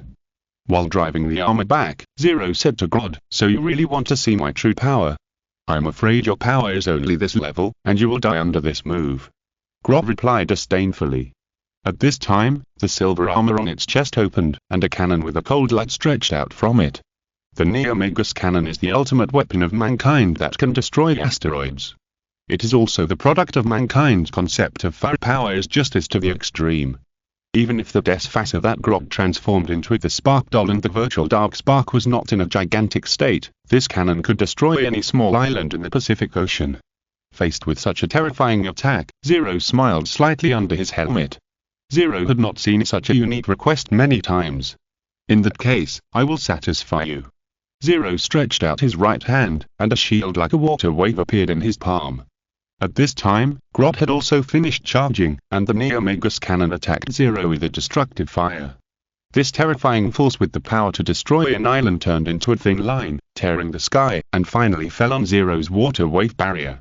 Buzz-along and melodious hum sounded on the water wave barrier, and then the fire spread on the water wave barrier and gradually wrapped Zero's figure. Seeing this scene, after learning that another human had died, Grodd shouted happily, "Stupid human!" Surrendered to Grodd's feet. Although he had already declared victory, Grodd still increased his energy output because he wanted to make sure that Zero died in his hands. About 30 seconds later, Grodd stopped attacking. Around the battle, even the atmospheric clouds were split apart. If you were to look at the Earth from outer space, you would suddenly find that the Earth had been combed into a middle-parted hairstyle. After proving to Brainiac that he was indeed a life form superior to humans, Grodd was ready to leave, and even the Neomagus cannon was put away by him. At this moment, a voice suddenly rang out. "That's not certain." Hearing the voice, Grodd turned around as quickly as possible and looked at the place where Zero should have disappeared. Zero appeared with a layer of blue light all over his body. When Grodd saw Zero, the blue light on Zero gradually turned into light particles and dissipated until a brand new Zero appeared in front of Grodd. It just changed from red to blue. Grodd looked at Zero in confusion. Compared with Zero, Zero just changed his red armor to blue, and his overall appearance has not changed much. Don't worry, you'll soon know what is different about me now. Zero said confidently. The red adult form and blue adult form of the Nexus armor are in an advanced relationship. Like the corresponding Ultra Warrior, the blue adult form will have a leap forward improvement compared to the red adult form. Mobility, armor strength, energy output power, adaptability, all kinds of functions will be leap forwarded, and the Nexus armor on both arms will also undergo more complex changes. Buzz-burning sounds came from the air again, and Grodd only felt some snowflakes appearing in his sight, and then, Zero appeared in front of it. What? Before Grodd could make a shocked sound, Zero blasted out with a spiral explosion. He charged his left fist and could deliver a shocking punch at any time. The next moment, two spiral fist forces containing explosive power intertwined and blasted towards the center of Grodd's chest. At such a close distance, Grodd had no chance to dodge, and Desfasser was not famous for his speed, which made it even more impossible for him to dodge. Even if Grodd had closed the armor on his chest, there was only one outcome. There was no sound when the spiral explosion hit the dark silver armor, but the spiral power and explosion power contained in it destroyed the dark silver armor wantonly. In the blink of an eye, Jello saw the Neomagus cannon. After seeing this weapon that could threaten him, Jello did not hesitate at all. His right hand turned into a hand knife, and the white and gold sword of light condensed. The half-solid and half-energy sword of light condensed with the terrifying murderous intent from Jello. At this moment, Grodd realized one thing: the human in front of him would kill him. Grodd's heart was a little panic. This panic was discovered by Jello. He waved the sword of light to pierce the Neomagus cannon and said, "Don't confuse me with them guys who use the power of Desfasser. I don't like to kill people, but it doesn't mean that I won't kill people, and I can feel the terrifying malice in your emotions." So, click, the sword of light pierced into the Neomagus cannon, and sparks flew in an instant, and Grodd also felt something was leaving him. "Please die here." Zero's voice like a bell rang in Gerudo's ears. Boom. After the Neomagus cannon was destroyed, a violent explosion occurred. The destructive power of this explosion was no less than any large-scale artillery bombardment. The flames engulfed Zero and Gerudo, and the shockwave separated them. Chapter abandoned. In Justice Universe, when the shockwave of the explosion dissipated, two figures became clear. Some black smoke from the explosion swept across the blue adult version of Nexus armor. As Zero waved his right hand, the fierce wind pressure immediately blew away all the black smoke. Hundreds of meters away from Zero, Grodd, who failed to save the Neomagus cannon, was trying to repair this destructive weapon as much as possible. In low Earth orbit, Brainiac was watching all this. It's still a species that has not evolved completely. Forget it, just let it die. It's such a useless beast. Brainiac was thinking about what to do next while disdaining Grodd. When Brainiac saw Grodd being unilaterally suppressed, he became even more unhappy. "You still want to waste a spark doll of mine?" Brainiac became unhappy. In Brainiac's eyes, tens of thousands of Grodds were not as good as a spark doll of Desfasser. If the enemy got the doll of Desfasser, it might have an impact on him.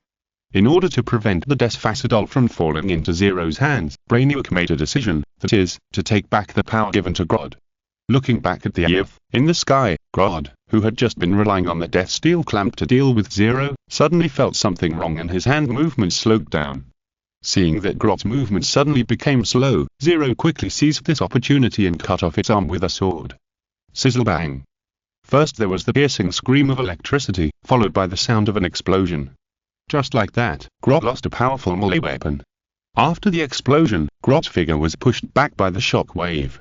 In the process, Zero saw a dark aura leaving it. As the dark auras left Grodd, it turned back into the gorilla. No. Grodd screamed to the sky. Without the dark power given by Brainiac, it couldn't even stay in the air. But it was in the sky. At its current height, even if there was a huge body of water below, Grodd would be smashed into pieces. "Why did you abandon me?" Listening to Grodd's last cry, Zero had no intention of saving him. In the previous battle, Zero could feel that Grodd's strong malice had already made him want to kill him. Moreover, although Zero did not kill him, he did not set a rule for himself to save him. Therefore, Zero let Grodd fall until he fell to the ground and turned into pieces of debris. In this way, a beast that wanted to pull humans down from the top of the food chain died from falling from a high altitude. After confirming that Grodd was dead, Zero turned his eyes and said to the Desfasser doll that had not been recovered by Brainiac, "This should be our first official meeting, Brainiac." After losing Grodd, the puppet master, Brainiac took over the Desfacer doll and used the power of the Spark doll to communicate with Zero. Yes, unknown life, you are very valuable, but you are just like those humans, wasting your life recklessly. Brainiac said to Jello without hiding anything. Come to me, I will lead you to understand the true meaning of life, even the mysteries of the universe, I can make you understand. That sounds good, but I have a different opinion. Jello shook his head, and the Nexus armor on his right wrist began to transform. Brainiac's tone became worse. So, you are going to reject me? Eternity is the truth, you should accept this supreme truth, and if you refuse, I will grant you destruction. Don't doubt it, I had this idea from the beginning. Jello raised his right arm, and the Nexus armor on his arm had already transformed, from the initial arm guard to a mechanical wind longbow. As for what you said about eternity being the supreme truth, I have a different opinion on this. Any life has the freedom to choose, and they don't need an artificial intelligence to make choices for them. My choice is, the ultimate light arrow storm. Energy continued to flow to the mechanical longbow, causing a layer of white light to appear on the surface of the longbow, and in the center of the longbow, a lightsaber appeared. This is the ultimate light arrow storm, which Zero reproduced based on the strongest light skill of Ultraman Nexus's blue adult form. It is Zero's strongest attack when he is wearing Nexus armor. Feeling the energy escaping from the ultimate light arrow storm, Brainiac's voice became even colder. Stupid life, you are no longer valuable. Don't define other people's lives for me casually. Zero shouted, and then fired an anchor-shaped beam of light, blasting towards the Desfacer doll. The next moment, there was another loud noise in the sky, and the Desfacer doll disappeared in the explosion. At this time, Zero also received a communication from Injustice Batman, we're in trouble. Wonder Woman and Black Adam broke into Stryker Island with a Kryptonian. They may be going to release Superman. Then what are you going to do? Zero asked Batman while fighting the mechanical soldiers who attacked again. Are you going to fight him again to defeat the strong enemy? But like you said, we can't go back. Injustice Batman sighed and said, you go to Stryker Island first to stop them. Don't let them trigger the prison's last resort. The last resort? What is that? Zero asked curiously. But considering that the other party is Batman, Zero has prepared that this last resort is not a good thing. Injustice Batman cleared his throat. Ahem, that's a self-destruct device. It will be activated when the prison is about to be destroyed, and it will produce an explosion with a radius of 40 kilometers. You don't have to tell me the power. I will stop those guys from doing stupid things. After interrupting Injustice Batman, Zero's eyes condensed, and the armor on his body switched to max armor, and the Speed Force lightning jumped on his body. Injustice Girl and Black Adam must not know about this last insurance. If this device is triggered, I'm afraid something terrible will happen. Stryker Island is very close to the city. In other words, most prisons in the Lighthouse country are very close to the city, and only some heavy prisons are built in the distant suburbs to ensure that prisoners cannot escape, but Stryker Island is not one of them. I don't know what's in Injustice Batman's mind. He actually set up a prison for Superman so close to the city, and he has such a terrible backup. Zero doesn't care about the lives of Black Adam and Injustice Girl, but he cares about the lives of innocent people. So, Zero set off for Stryker's Island while cursing the actions of the unjust Batman on the communication channel.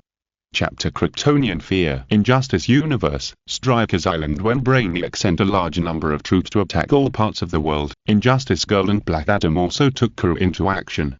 In order to rescue Injustice Superman, they attacked Stryker's Island at this time. Black Adam released Cyborg, who was also imprisoned on Stryker's Island.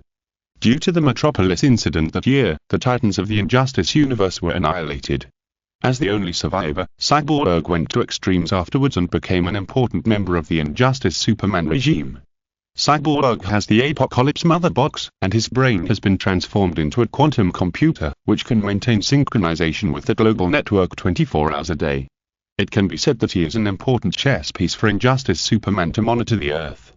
After the collapse of Superman's regime, Cyborg was also imprisoned on Stryker's Island, and was not released until today by Black Adam. The combat power of the Earth in the Injustice universe is not very high, especially after experiencing those battles. Many Supermen are either dead or disabled. Only Blue Beetle and the superhero Firestorm formed by the combination of the two are left on the huge Stryker's Island. Firestorm and Blue Beetle's fighting power is definitely not weak among many superheroes. The fact that they were arranged by Injustice Batman to strike his island to guard Injustice Superman also shows that they still have certain strength. But unfortunately, their opponents are Black Adam and Injustice Woman. Facing two demigods on the magic side, the two science and technology heroes can't hold on for long.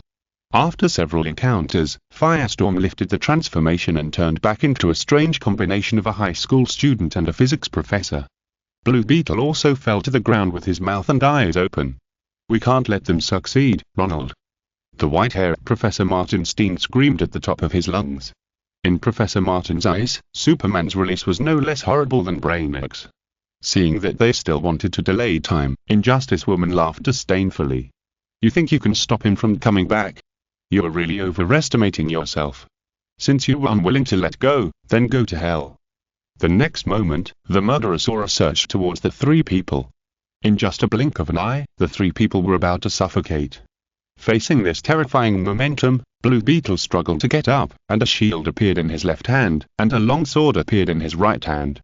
The combination of sword and shield calmed Blue Beetle down a bit and gave him some courage.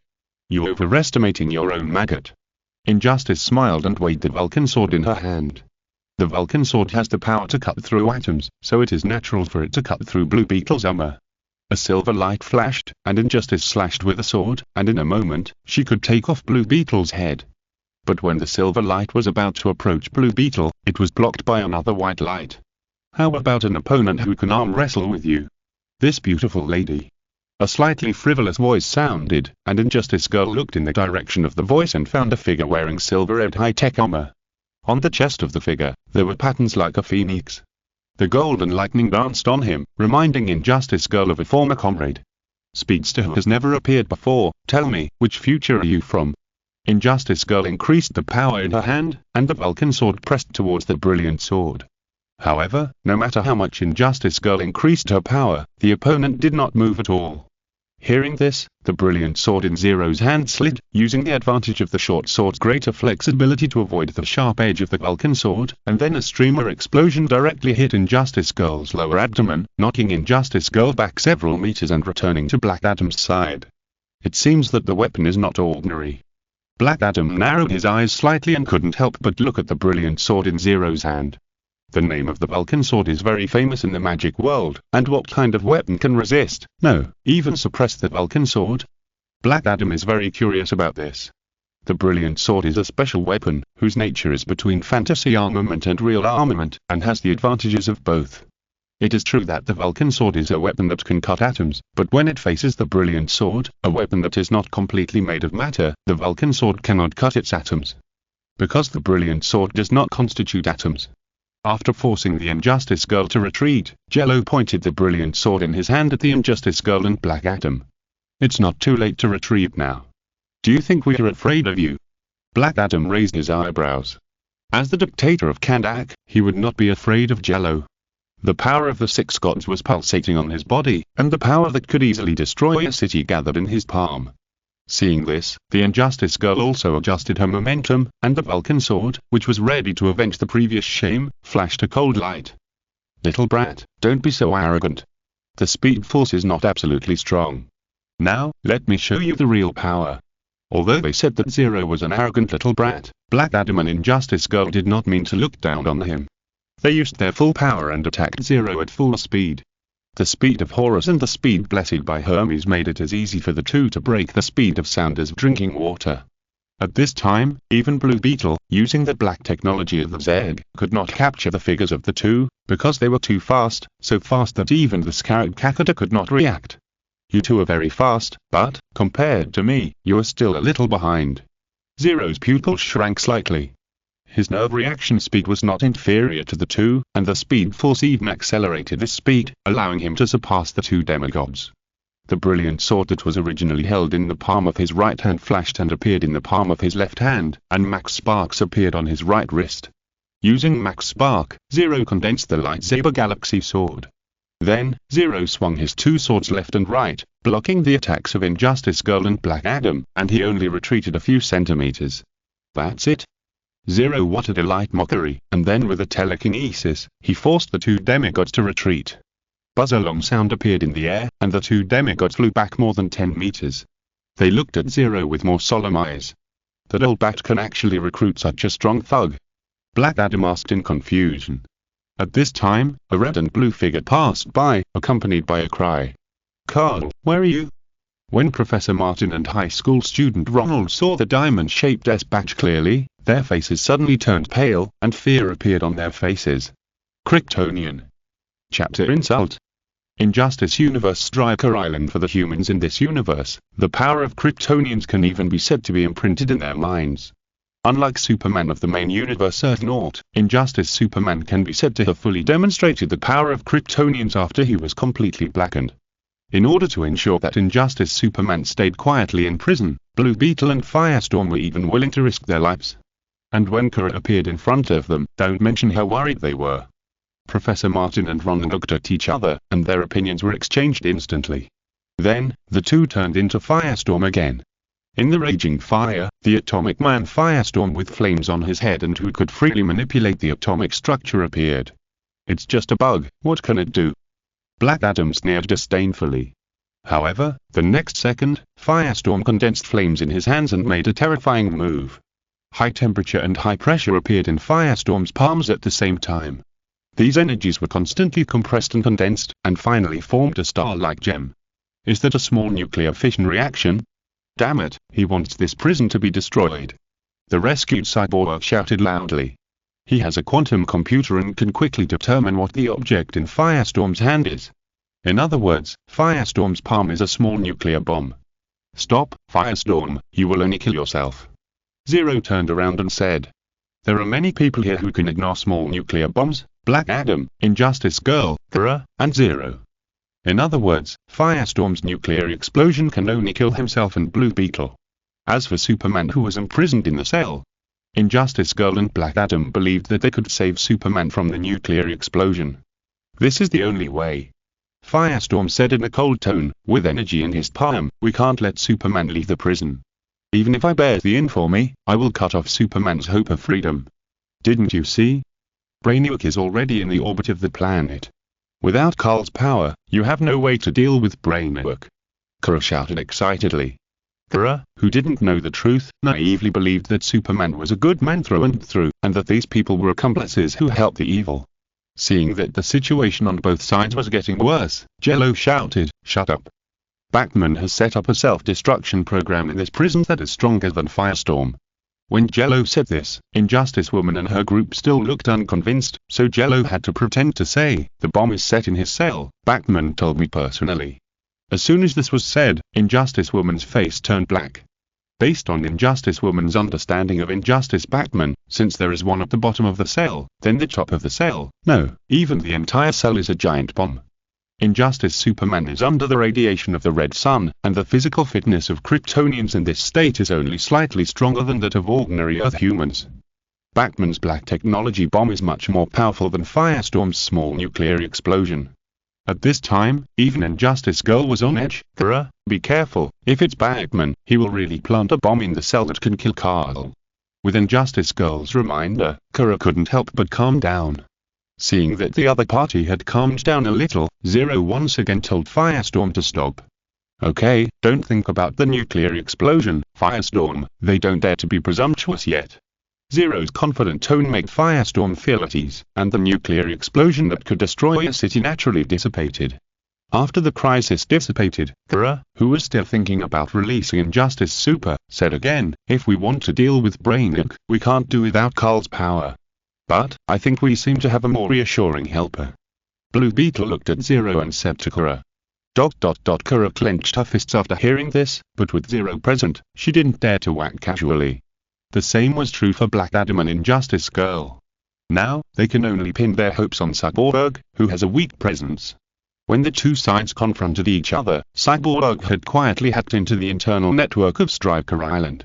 Even if the internal network of Stryker Island was built by Batman, Cyborg could spend a little more time to break through. But today, Cyborg met a mysterious opponent. In the data space, a cyborg figure made up of a large amount of data was inserting a hand into Stryker Island, which seemed to be made of data. As several areas turned red, a smile overflowed from Cyborg's face. But when Cyborg touched the core area, an X-shaped blue light suddenly appeared, filling Cyborg's vision. In this moment, Cyborg felt that everything he had just done had turned into nothingness. When Cyborg opened his eyes again, a blue figure had appeared in front of him. "Long time no see, Victor." Jay's call sounded in Cyborg's ears. When Cyborg saw the figure in the data space clearly, surprise and confusion also surged up. "This is impossible. Jay has died in that disaster. Who are you?" Seeing Jay appear, those dusty memories instantly emerged in front of him. In his excitement, Cyborg even raised his right hand. This was where he installed the white noise cannon, but in the data space, this cannon could not follow him. But the white noise cannon became Cyborg's weapon in the data space in another form, with the cold muzzle pointing directly at Jay. Looking at his emotional old friend, Jay waved his hand and signaled him to calm down. "Don't get excited, Victor, I am still me, the Jello Kent you know," Jay said softly. But Cyborg looked incredulous. He had seen many people die and come back to life, but he had not seen many people who looked like this. Rather than believing that Jay had become a data ghost, Cyborg was more willing to believe that someone had copied Jay's thinking and copied a super artificial intelligence named Jay. "You artificial intelligence, don't insult my friend." White light condensed on the data version of the white noise cannon, as if a cone-shaped sonic cannon would shoot out from it in the next second. "You think I'm an AI?" Jay shook his head, and he didn't seem to want to fight back. He let Cyborg deliver a fierce blow, which killed him to pieces. After Jay's death, Cyborg returned to the real world. The remaining half of his face was full of astonishment and anger. Cyborg gritted his teeth, fixed his eyes on Jello, and shouted in a tone that was almost like a roar, "Did you copy Jay's thinking and turn him into an AI? You damn guy, I want you dead." Chapter 3 again. Injustice Universe Strike Island. What happened in the past made Cyborg develop an extremely extreme mindset, causing him to point the finger at Zero in the shortest possible time. In Cyborg's eyes, Zero is a mad scientist who copied Jay's thinking and made it into artificial intelligence. After the click sound of transformation, the white noise cannon appeared on Cyborg's right arm. The white noise cannon of Injustice Cyborg is also different from that of the main universe. Compared with the main universe, this white noise cannon will be more lethal. Killing intent surged in Cyborg. "Cyborg, don't do stupid things," Injustice Lady reminded. But he insulted Jay. "I want him to comfort Jay's soul with death." Cyborg roared, and this man whose half-body was made of steel became flesh and blood at this moment. As the center of the conflict, Zero now understood why Cyborg raised the white noise cannon against him.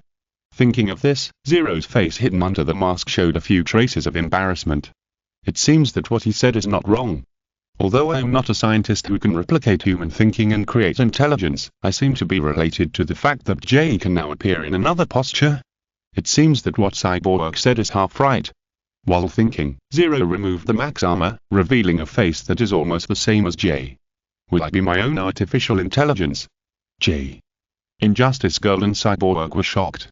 Kara didn't know Jay, and as for Black Adam, he personally hated Jay very much, because Jay once led the Teen Titans to make trouble with him, which made him hate Jay very much. At first glance, Jay and Zero look exactly the same, but Injustice Girl took a closer look and found that Zero had a sharpness that Jay couldn't imitate. No, he is Jay's isotope, he comes from another universe. Injustice Girl had a cold face and remembered the scene of herself being pressed to the ground and beaten by Wonder Woman from another universe. Hearing this, Cyborg also recalled the painful past of being one person but being inferior to the other in everything. Another parallel universe. Cyborg's killing intent gathered again. "Come out, or I can't explain it to them." Seeing this, Jello put his hands behind his head and said frivolously. After speaking, Jay jumped out from behind a circle of data portals. He landed on the ground and said as he stood up, "There are too many mechanical soldiers of Brainiac. We can't deal with them with just a few of us. But a minute ago, Brainiac mysteriously stopped the attack, otherwise I wouldn't be able to get here." Familiar tone, familiar voice, familiar feeling, this level is definitely not what artificial intelligence can do. Jay, are you really not dead? What's going on? Cyborg blinked in disbelief and released the white noise cannon. Facts speak louder than words. Jay exuded a gentleness like a spring breeze. He tilted his head slightly and smiled. "This is a long story. You have changed a lot over the years, Victor." Hearing the voice that sounded like the reunion of old friends, Cyborg's body trembled a few times. But you haven't changed at all, J.A.I. Cyborg remembered what he had done. In a few years, Cyborg had become an executioner. Am I still qualified to walk with J.A.I. now? As soon as the question appeared in his mind, a positive answer emerged. But I have changed too much. Cyborg raised the white noise cannon again and pointed it at Jello and J.A.I. Get out of the way, J.A.I. In that case, we are still friends. Seeing this, Jello glanced at J.A.I. and said, it seems that your friend has changed too much. Time can change too much, visitors from parallel universes. The Injustice Woman also raised her sword again, her edge was exposed, and the momentum of the Amazon warrior appeared again. Get out of the way now, we have to fight for justice in this world. Justice? You're still talking about this now?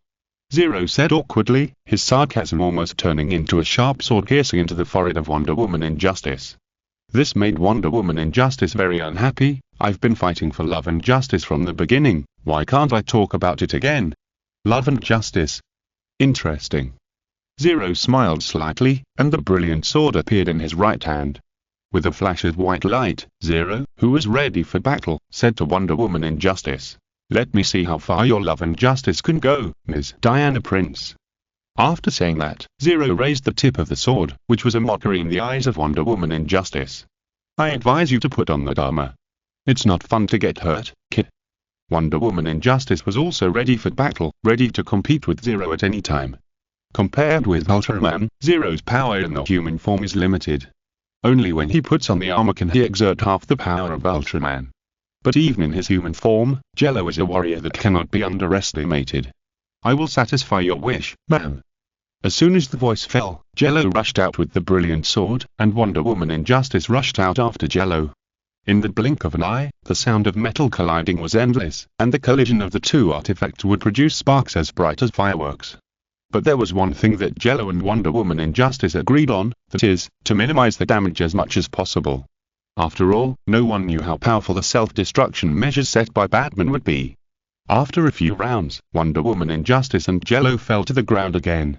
Wonder Woman Injustice was embarrassed. She clenched the Vulcan sword in her hand, and asked Jello, how do you know Amazon swordsmanship? I don't, but my girlfriend does.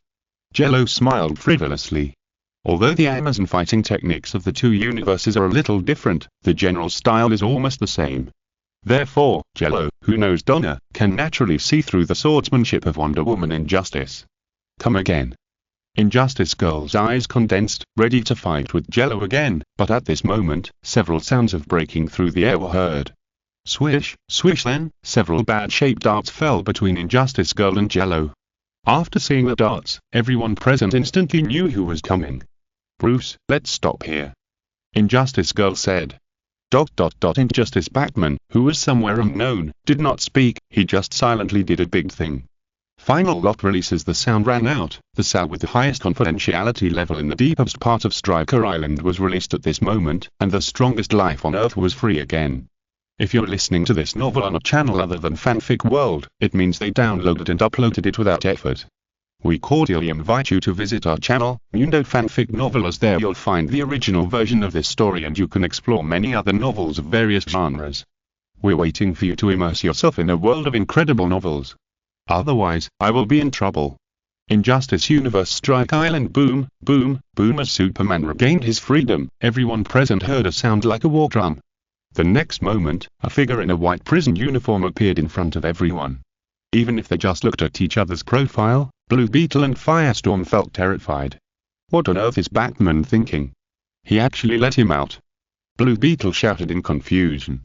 Looking at his brother, who seemed to have changed after not seeing him for a long time, the smile on Jay's face remained unchanged. Long time no see, Clerk. Hearing this name that no one except Batman would call him, Injustice Superman immediately set his sights on Jay. Long time no see, Jay. Injustice Superman slowly said. Unlike Cyborg, who was emotional and even thought that Jay was a fake, Injustice Superman was sure that the man standing in front of him was his former brother. The memory of piercing his brother's chest with his own hands reappeared, and a trace of struggle appeared on Injustice's face.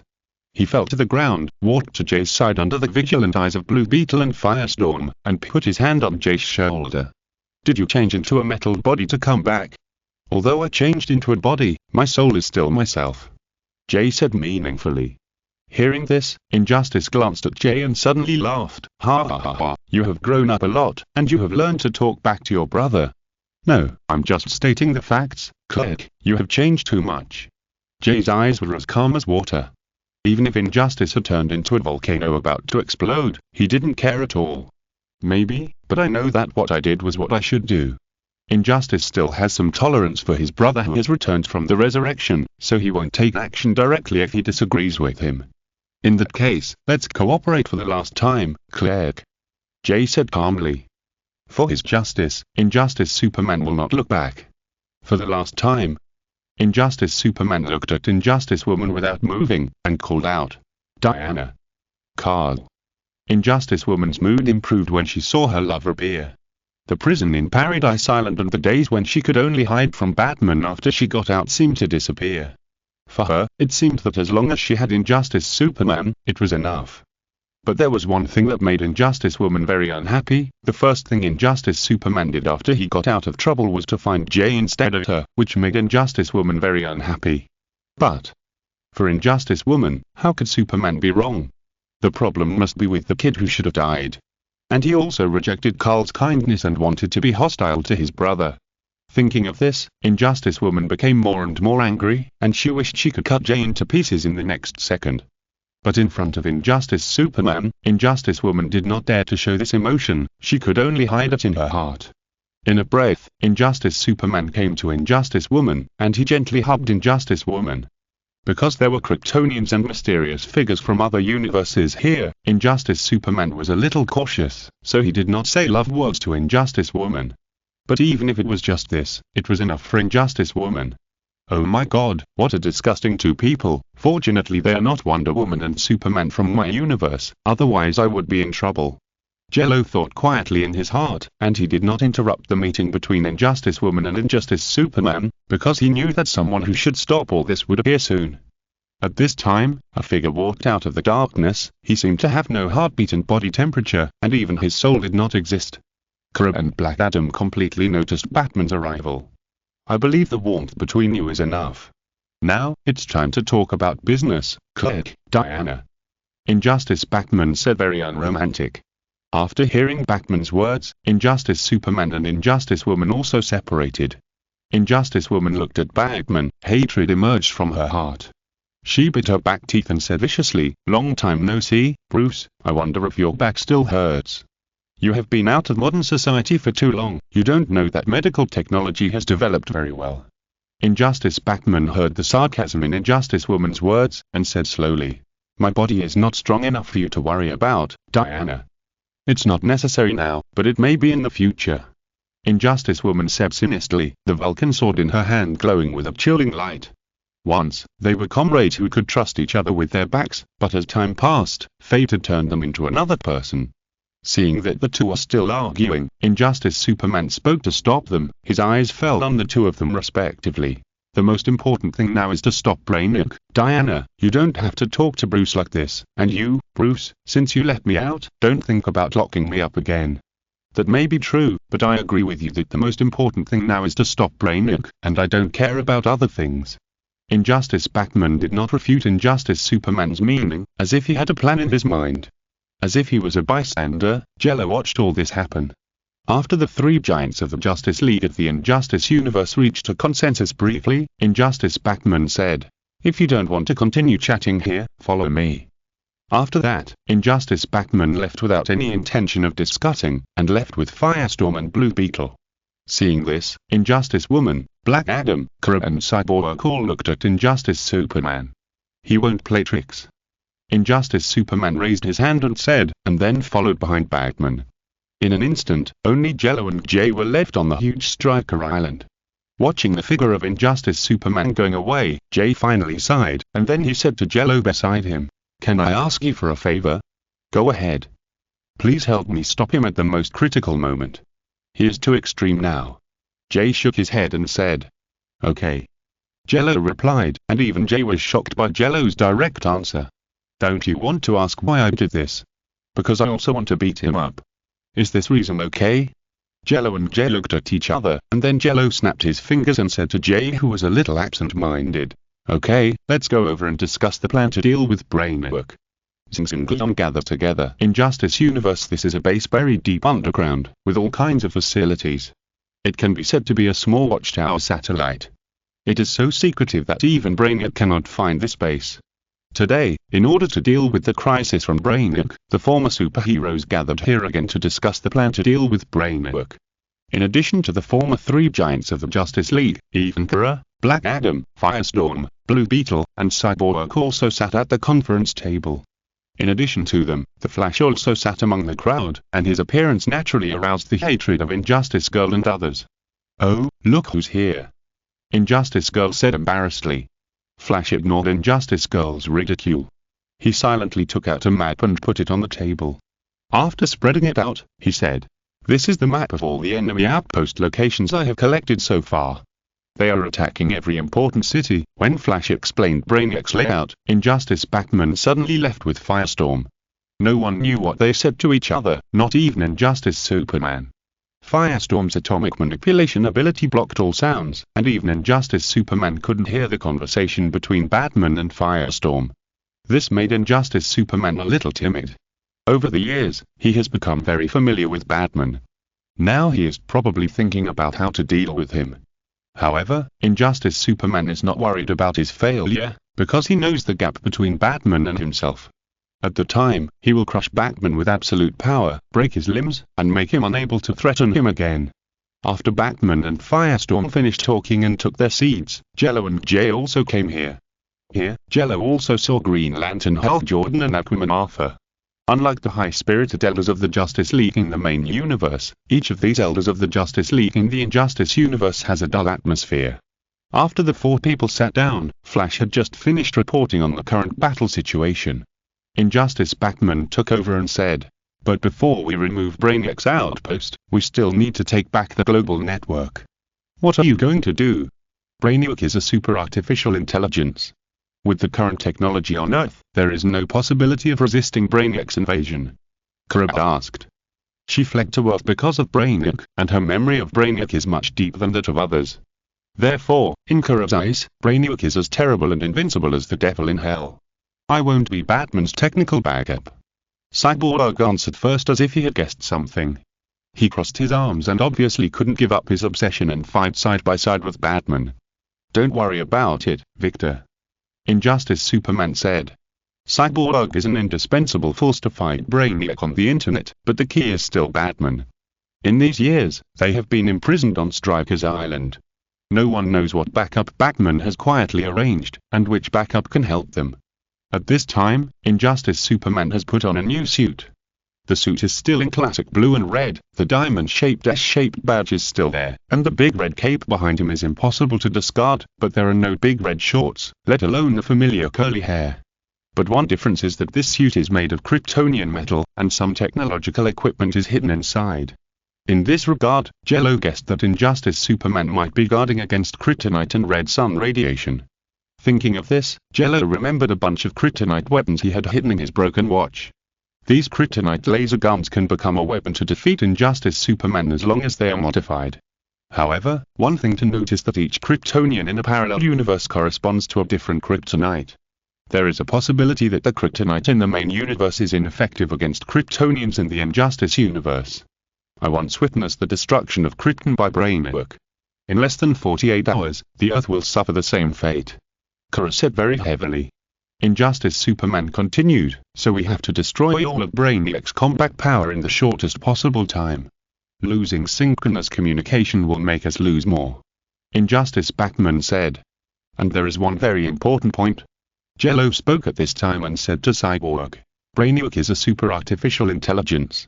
If he still controls the Earth's network for a second, he may leave more backups. I believe you should know the horror of super artificial intelligence when it controls the network, right?" Under the persuasion of everyone, Cyborg temporarily put aside his prejudice, but there was still some resentment on his face. "I will let Catwoman take you to Batman. Only with her authority can you went to the Batcave and find Brother Eye. Only then can we regain control of the network," Injustice Batman said to Cyborg. At this time, Catwoman walked out from behind Injustice Batman and greeted Cyborg. "I'll go with you." I suggested at this time, "Take me too, my ability will be more special." Hearing this, Cyborg's face showed some joy. Although they are no longer on the same path now, Cyborg still agrees to be able to work side by side with old friends. But Cyborg still said, "Just give me the coordinates, I will take Jello to open the Sonic Boom channel." "You can't." Batman said coldly, "I have analyzed your mother box technology. If you use the Sonic Boom channel again, I don't know if you can get in." Catwoman also reminded on the side. Hearing these words, Cyborg's already dark face became even uglier. "Then how do we get in?" Cyborg asked Catwoman with a little bit of Cyborg. Catwoman replied, "An underground passage, right under the ground of Arkham Asylum." "Are you going to Arkham Asylum?" Cyborg remembered some past events. At the time, he had a conflict with Batman for the first time in Arkham Asylum, and then Batman gave him a full-body electrotherapy. At this time, Injustice Superman said, "I will go to the Fortress of Solitude to absorb the sun for a few hours. If you haven't solved the network problem yet, not yet." Injustice Batman interrupted directly. "As for Kara, and this visitor from another world, you should go to the Fortress of Solitude with me first." Not bothering to pay attention to Batman, Injustice Superman directly asked Kara and Jello to follow him. Jello had no intention of rejecting Injustice K's invitation, but Injustice Lady was a little nervous. "What about the others?" "Xiao and the Unjust Superman, only one update today. Injustice Universe in the underground base where the Earth's combat forces met temporarily," Injustice Girl told Batman her doubts. With this question raised, the already unfriendly atmosphere became tense again. "You are not trying to put us under house arrest in disguise, are you?" Black Adam said sinisterly. Hearing this, Injustice Batman did not stop, he did not even turn his head. "I can use better methods to control you, Adam." After saying this, Injustice Batman disappeared in front of Black Adam. When Batman completely disappeared in the darkness, his voice still reached everyone's ears. "We will act as soon as Brother Eye is online, but remember, there is no government outside, so we will not kill people." This voice hovered above the conference hall like a ghost, and Injustice Girl was so angry that she hammered the table. Injustice Batman's strategy was not wrong. The ground was close to collapse now, and rashly going out would only cause Brainiac to make suggestions.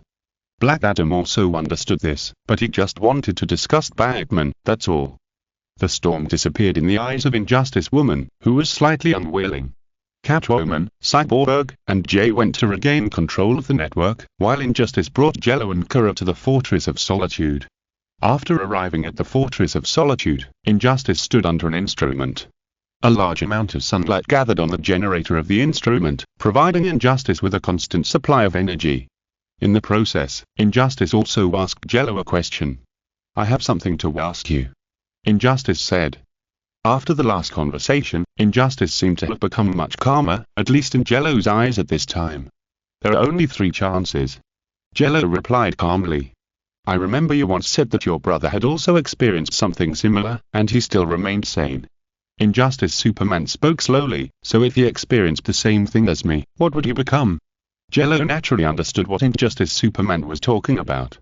He just shrugged his shoulders and answered, "This question does not need an answer for me. In my mind, he will always be a great man of tomorrow. I have never doubted it. But if you lose control, what will you do?" Injustice Superman asked again. "You should know what he will do, right? And you only have one last chance." Jello did not answer directly, but answered Injustice Superman with another question. Injustice Superman sneered, "Interesting answer. Okay, the third question, do you consider yourself an alien or an Earthling?" "Both." Jello smiled slightly and answered Injustice Superman at the fastest speed. Jello did not hesitate at all, and the answer was only a matter of thought. Hearing this, Injustice Superman carefully pondered Jello's both. An interesting answer as well. "Well, I don't want to know anything more." As soon as the voice fell, Injustice Superman set his eyes on Kara. Facing his only blood relative, Injustice Superman showed a little warmth. "Your name is Kara Zor-El, right? You are the daughter of Zor-El, the brother of my father Jor-El. You should have been my protector, but why did you arrive so late?" Injustice Superman's tone did not mean to rebuke, but Kara's face showed apology. "I'm sorry, Carl, my spaceship encountered a little accident when leaving Krypton, and when I came to Earth, things also, Kara said repeatedly, but before she finished speaking, Injustice Superman interrupted her. I know the rest, Kara, you don't have to blame yourself. Injustice Superman shook his head and continued. Destiny is unpredictable, and none of us can predict it. Zero leaned aside, quietly listening to the conversation between the siblings, and did not mean to make sarcastic remarks. But Jello always felt that Injustice Superman was a little strange. This guy seemed to have calmed down. The last time they met, Injustice Superman was as angry as a mad bull. But now he has become like this. For this situation, Jello didn't know what to say. He just quietly collected the data of the Kryptonians in the Injustice universe to adjust the parameters of the kryptonite weapons and ensure that Injustice Superman would be given a good time at the critical moment. Ha ha ha ha. At this time, bursts of laughter suddenly reached the ears of the three people in the room. It was Xiao Kao. This carefree child obviously regarded the Fortress of Solitude as an amusement park and was playing freely in the Fortress of Solitude. Behind Xiao Kao were the Kent couple from the Injustice universe. Although he was not a real grandson, the Kent couple also spoiled Xiao Kao as their own grandson. The eyes of the two old people were full of doting. Looking at Xiao Kao who was playing, Injustice Superman asked Jello, is this his child? This is the fourth question, and it costs money. Jello took out a coin and played with it. Even if Jello didn't answer this question, Injustice Superman would have gotten the answer. With his supervision activated, Injustice Superman instantly saw through Little Joe's body structure and more detailed parts. After judging, Injustice Superman determined that Little Joe was the child of himself and Lois in the parallel universe. Thinking of this, Injustice Superman actually laughed, and no one knew who he was laughing at. But it was this laugh that attracted Little Joe. Superman in the main universe usually disguises well, and Little Joe has no idea that Superman and his reporter father are the same person. At the moment, Little Joe did not recognize Injustice Superman, even though Injustice Superman and his father look exactly the same. Wow. Uncle, are you a fan of Superman? This outfit is so cool. Little Joe said fearlessly. Seeing Little Joe say this, Injustice Superman actually smiled. He reached out and touched Little Joe's hair and said, I'm not a fan of Superman. Then why are you wearing this outfit, Uncle? Little Joe blinked, and his watery eyes were full of curiosity and hope. Seeing this, Injustice's smile deepened, because I'm going to do something meaningful, so I have to wear this suit to protect myself. Is that so? Wow. Uncle, you're awesome. Xiao Kao's eyes seemed to have a light, and he was full of admiration for Injustice in front of him. At this moment, in Xiao Kao's eyes, Injustice had become a great superhero. You'd better go play, Uncle has other things to do. Injustice showed his kindness in front of Xiao Kao, and the madman who dared to massacre the Green Lantern Corps seemed to have disappeared. Chapter Stripping the Mother Box, only one update today. Injustice Universe North Pole Fortress of Solitude. After sending Joe away, Injustice Superman continued to absorb the sun, preparing for the next battle with brainwork. After Joe left, Injustice Superman also returned to his cold and indifferent attitude. It was as if everything in the world was dead to him. Seeing this, Zero smiled slightly and joked, isn't it my turn to ask questions this time? Same, 3 questions. Injustice Superman replied. I only have one question. You want to ask me what I think of that child, right? Injustice Superman's eyes were sharp, and he guessed what Zero wanted to ask at once. He didn't wait for Zero to answer and directly expressed his thoughts. In a sense, he is also my child, so I have a good impression of him, but he is not my biological child after all. You don't have to worry about me taking him away or anything. Don't worry, I'm not that mean. I have my own bottom line, which is limited to this aspect. Listening to Injustice Superman's words, Zero nodded. At this time, he was still secretly collecting data on the Kryptonians in the Injustice universe when they absorbed the yellow sun to adjust the kryptonite weapon data. While Injustice Superman and Zero hiding their intentions, Kara seemed a little idle. She wandered around the Fortress of Solitude until she came to the statue of Jor-El and his wife. The statue of Jor-El and his wife was carved from a kind of outer space ore. After absorbing enough light, it will emit a light that is far brighter than gold ore and lasts longer than gold ore. Uncle Jor-El, I'm sorry, I didn't do what I should do. Kara stood under the shining golden statue, looking at the lifelike statue, her heart full of guilt. She should have been Kal-El's guardian and let him grow up safely. But the fact is completely different, she was late.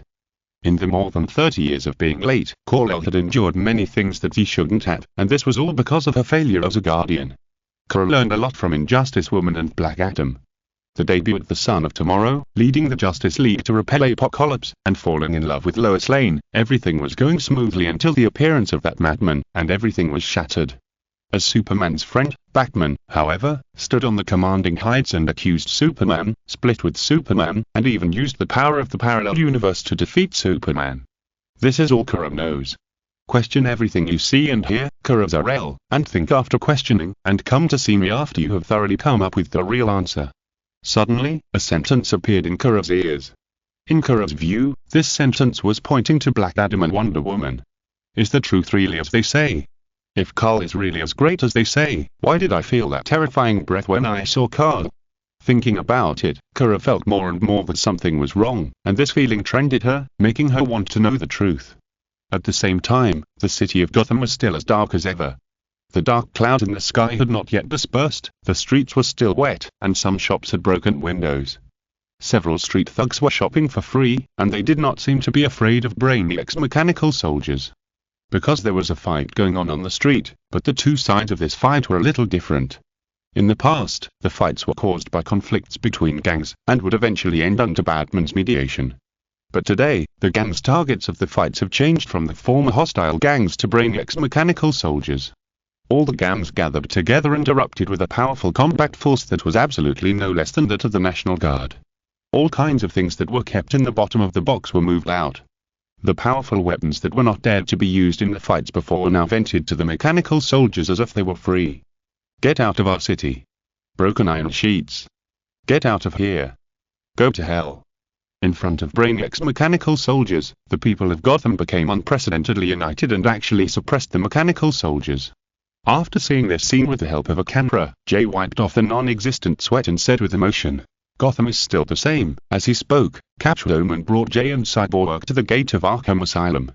Boom! A lightning flashed across the gloomy sky.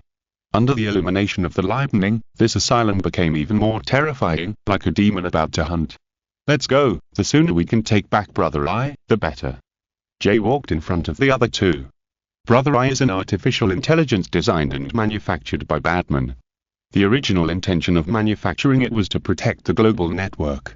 But in front of the super artificial intelligence Brainiac, it would only take a few minutes for Brother Eye to be invaded. When Brainiac just approached the Eve, the control of Brother Eye was seized, and even the Batcave was seized. As a result, Brother Eye changed from Batman's helper to a hidden danger that the heroes needed to solve. In order to solve this hidden danger, Jay, Catwoman, and Cyborg prepared to use the underground passage of Arkham Asylum to enter the Batcave. Why would Batman put the passage to the Batcave in Arkham Asylum? Cyborg asked curiously. Catwoman swayed her body. Even though she was Batman's lover, she couldn't know the secret. Catwoman didn't want to know too much about Batman's secrets, so when faced with Cyborg's questions, she could only say, "I don't know." You have to ask him this question yourself. At this time, Catwoman and Cyborg were already far behind Jay. Suddenly, Cyborg and Catwoman seemed to hear a voice. Virtual button is loading. After this voice sounded, a sky-high torch appeared, and the two immediately followed the direction of the torch. When they arrived, they only saw Jay in a fighting posture and a green figure lying on the ground. Poison Ivy. Catwoman recognized the person on the ground as her good friend at a glance. She was controlled by Brainiac. "Don't worry, I didn't burn her to death. Let's go." After explaining, the three continued to move forward. They passed through the underground passage of Arkham Asylum and finally came to the Batcave. With Catwoman's authority, they quickly found the host of Brother Eye. "Let me do it." Cyborg volunteered to show off his ability, but when he connected to Brother Eye, he felt another force, and a voice sounded in his ears. "Oh, you have mastered some technological creations of Apocalypse. In that case, I will use this method to deal with you." Chapter Grid. Only one update today. In Justice Universe Gotham. As Brainiac finished speaking, Cyborg suddenly felt a force appear inside his body. This force was forcing Cyborg's flesh and blood to separate from the metal, causing Cyborg severe pain in the process. "Ah!" Cyborg wailed in pain, and the metal part of his body burst into lightning, falling at Catwoman's feet, creating a small pit. Seeing this, Jay looked at the Brother Eye host and said, "Brainiac, what did you do to Victor?" "I just took something that didn't belong to him." Brainiac's big face appeared on the host, and the purple eyes were staring at Jay coldly. As for you, a data ghost occupying a mechanical body, just stay aside and watch carefully. Impossible. Jay said angrily. Cyborg's life is maintained by the mechanical body based on the mother box. If Brainiac is allowed to continue, Cyborg will die in a very short time. Even if Cyborg has become someone he doesn't recognize, he is still his former friend. Since he is a friend, he must be saved. Catwoman, you wait for Ultraman outside, I'll go and delay time. After Jay and Catwoman said something, he opened the data gate and entered the data world. He used his own ability to send a message to Zero.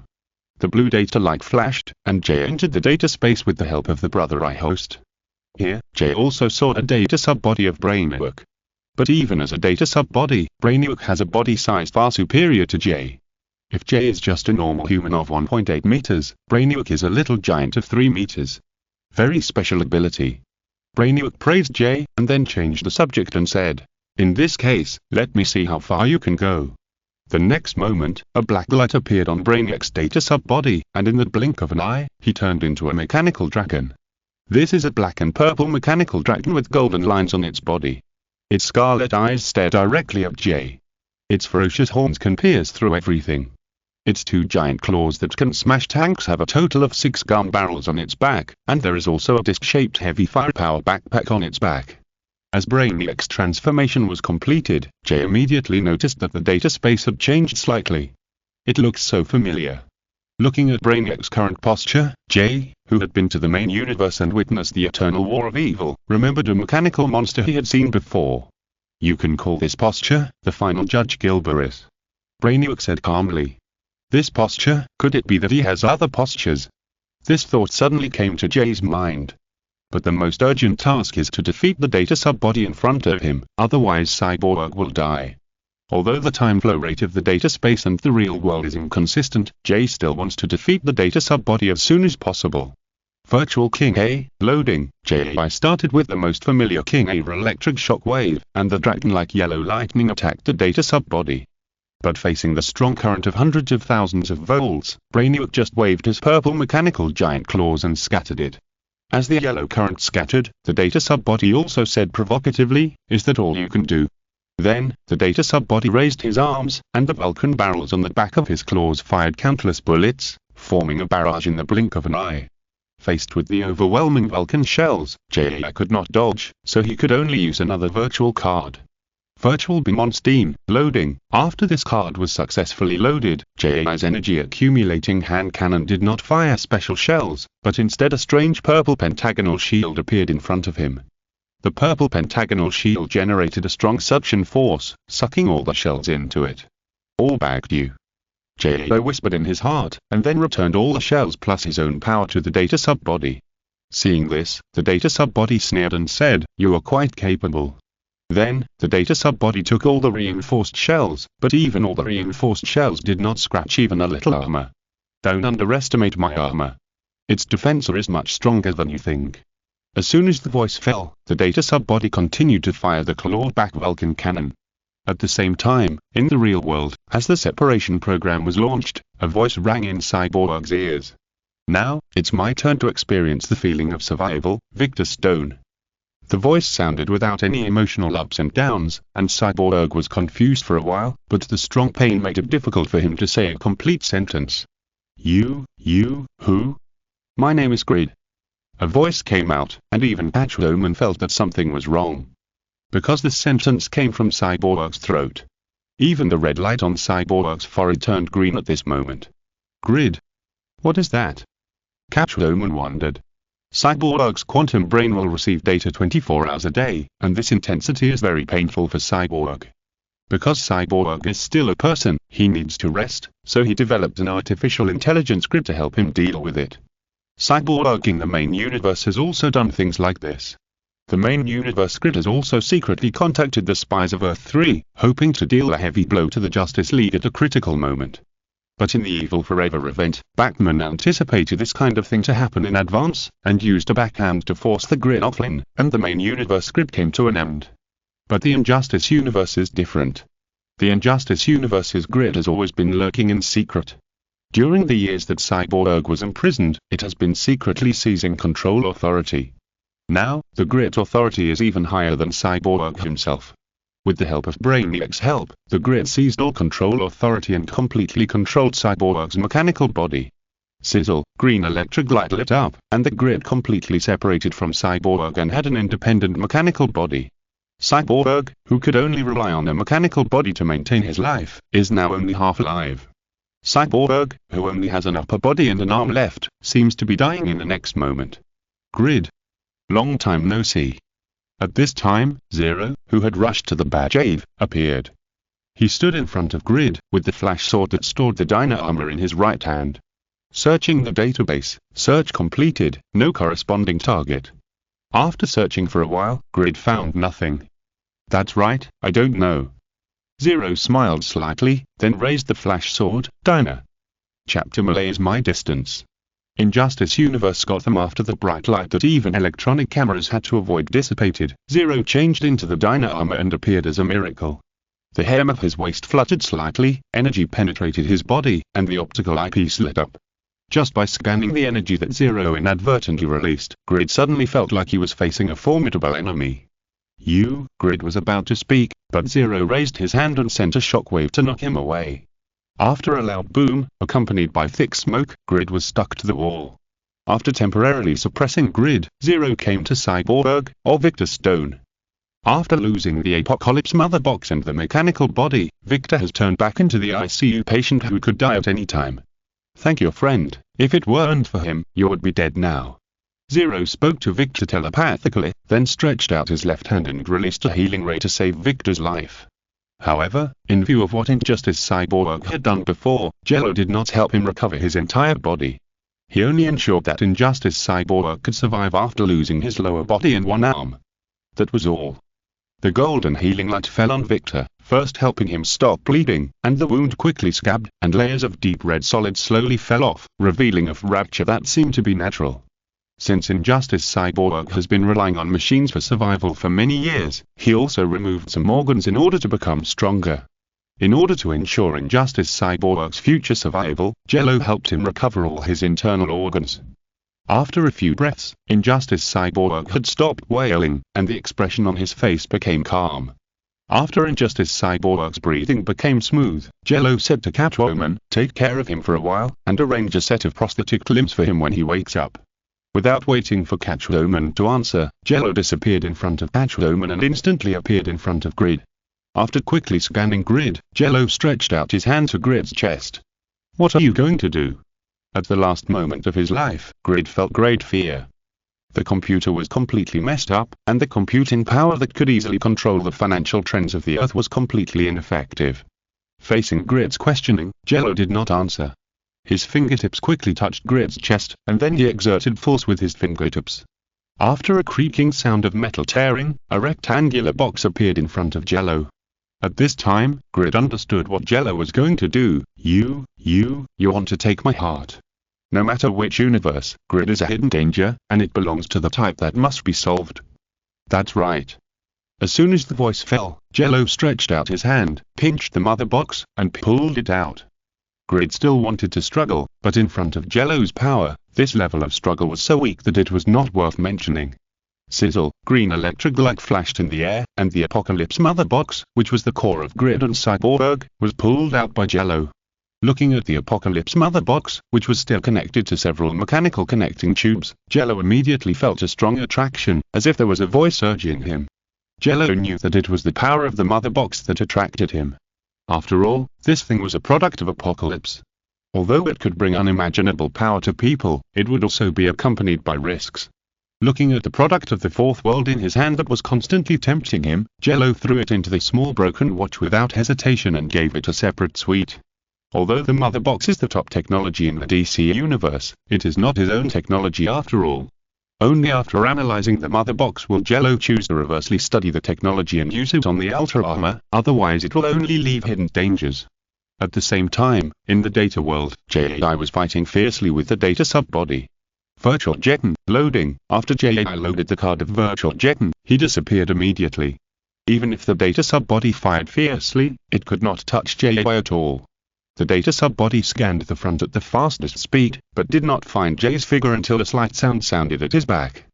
Virtual Gomorrah, loading. When the sound fell, Jay used the energy-charged hand cannon to hit the data sub-body's back. Blue light lit up from the muzzle. At this distance, the data sub-body had no chance to fight back.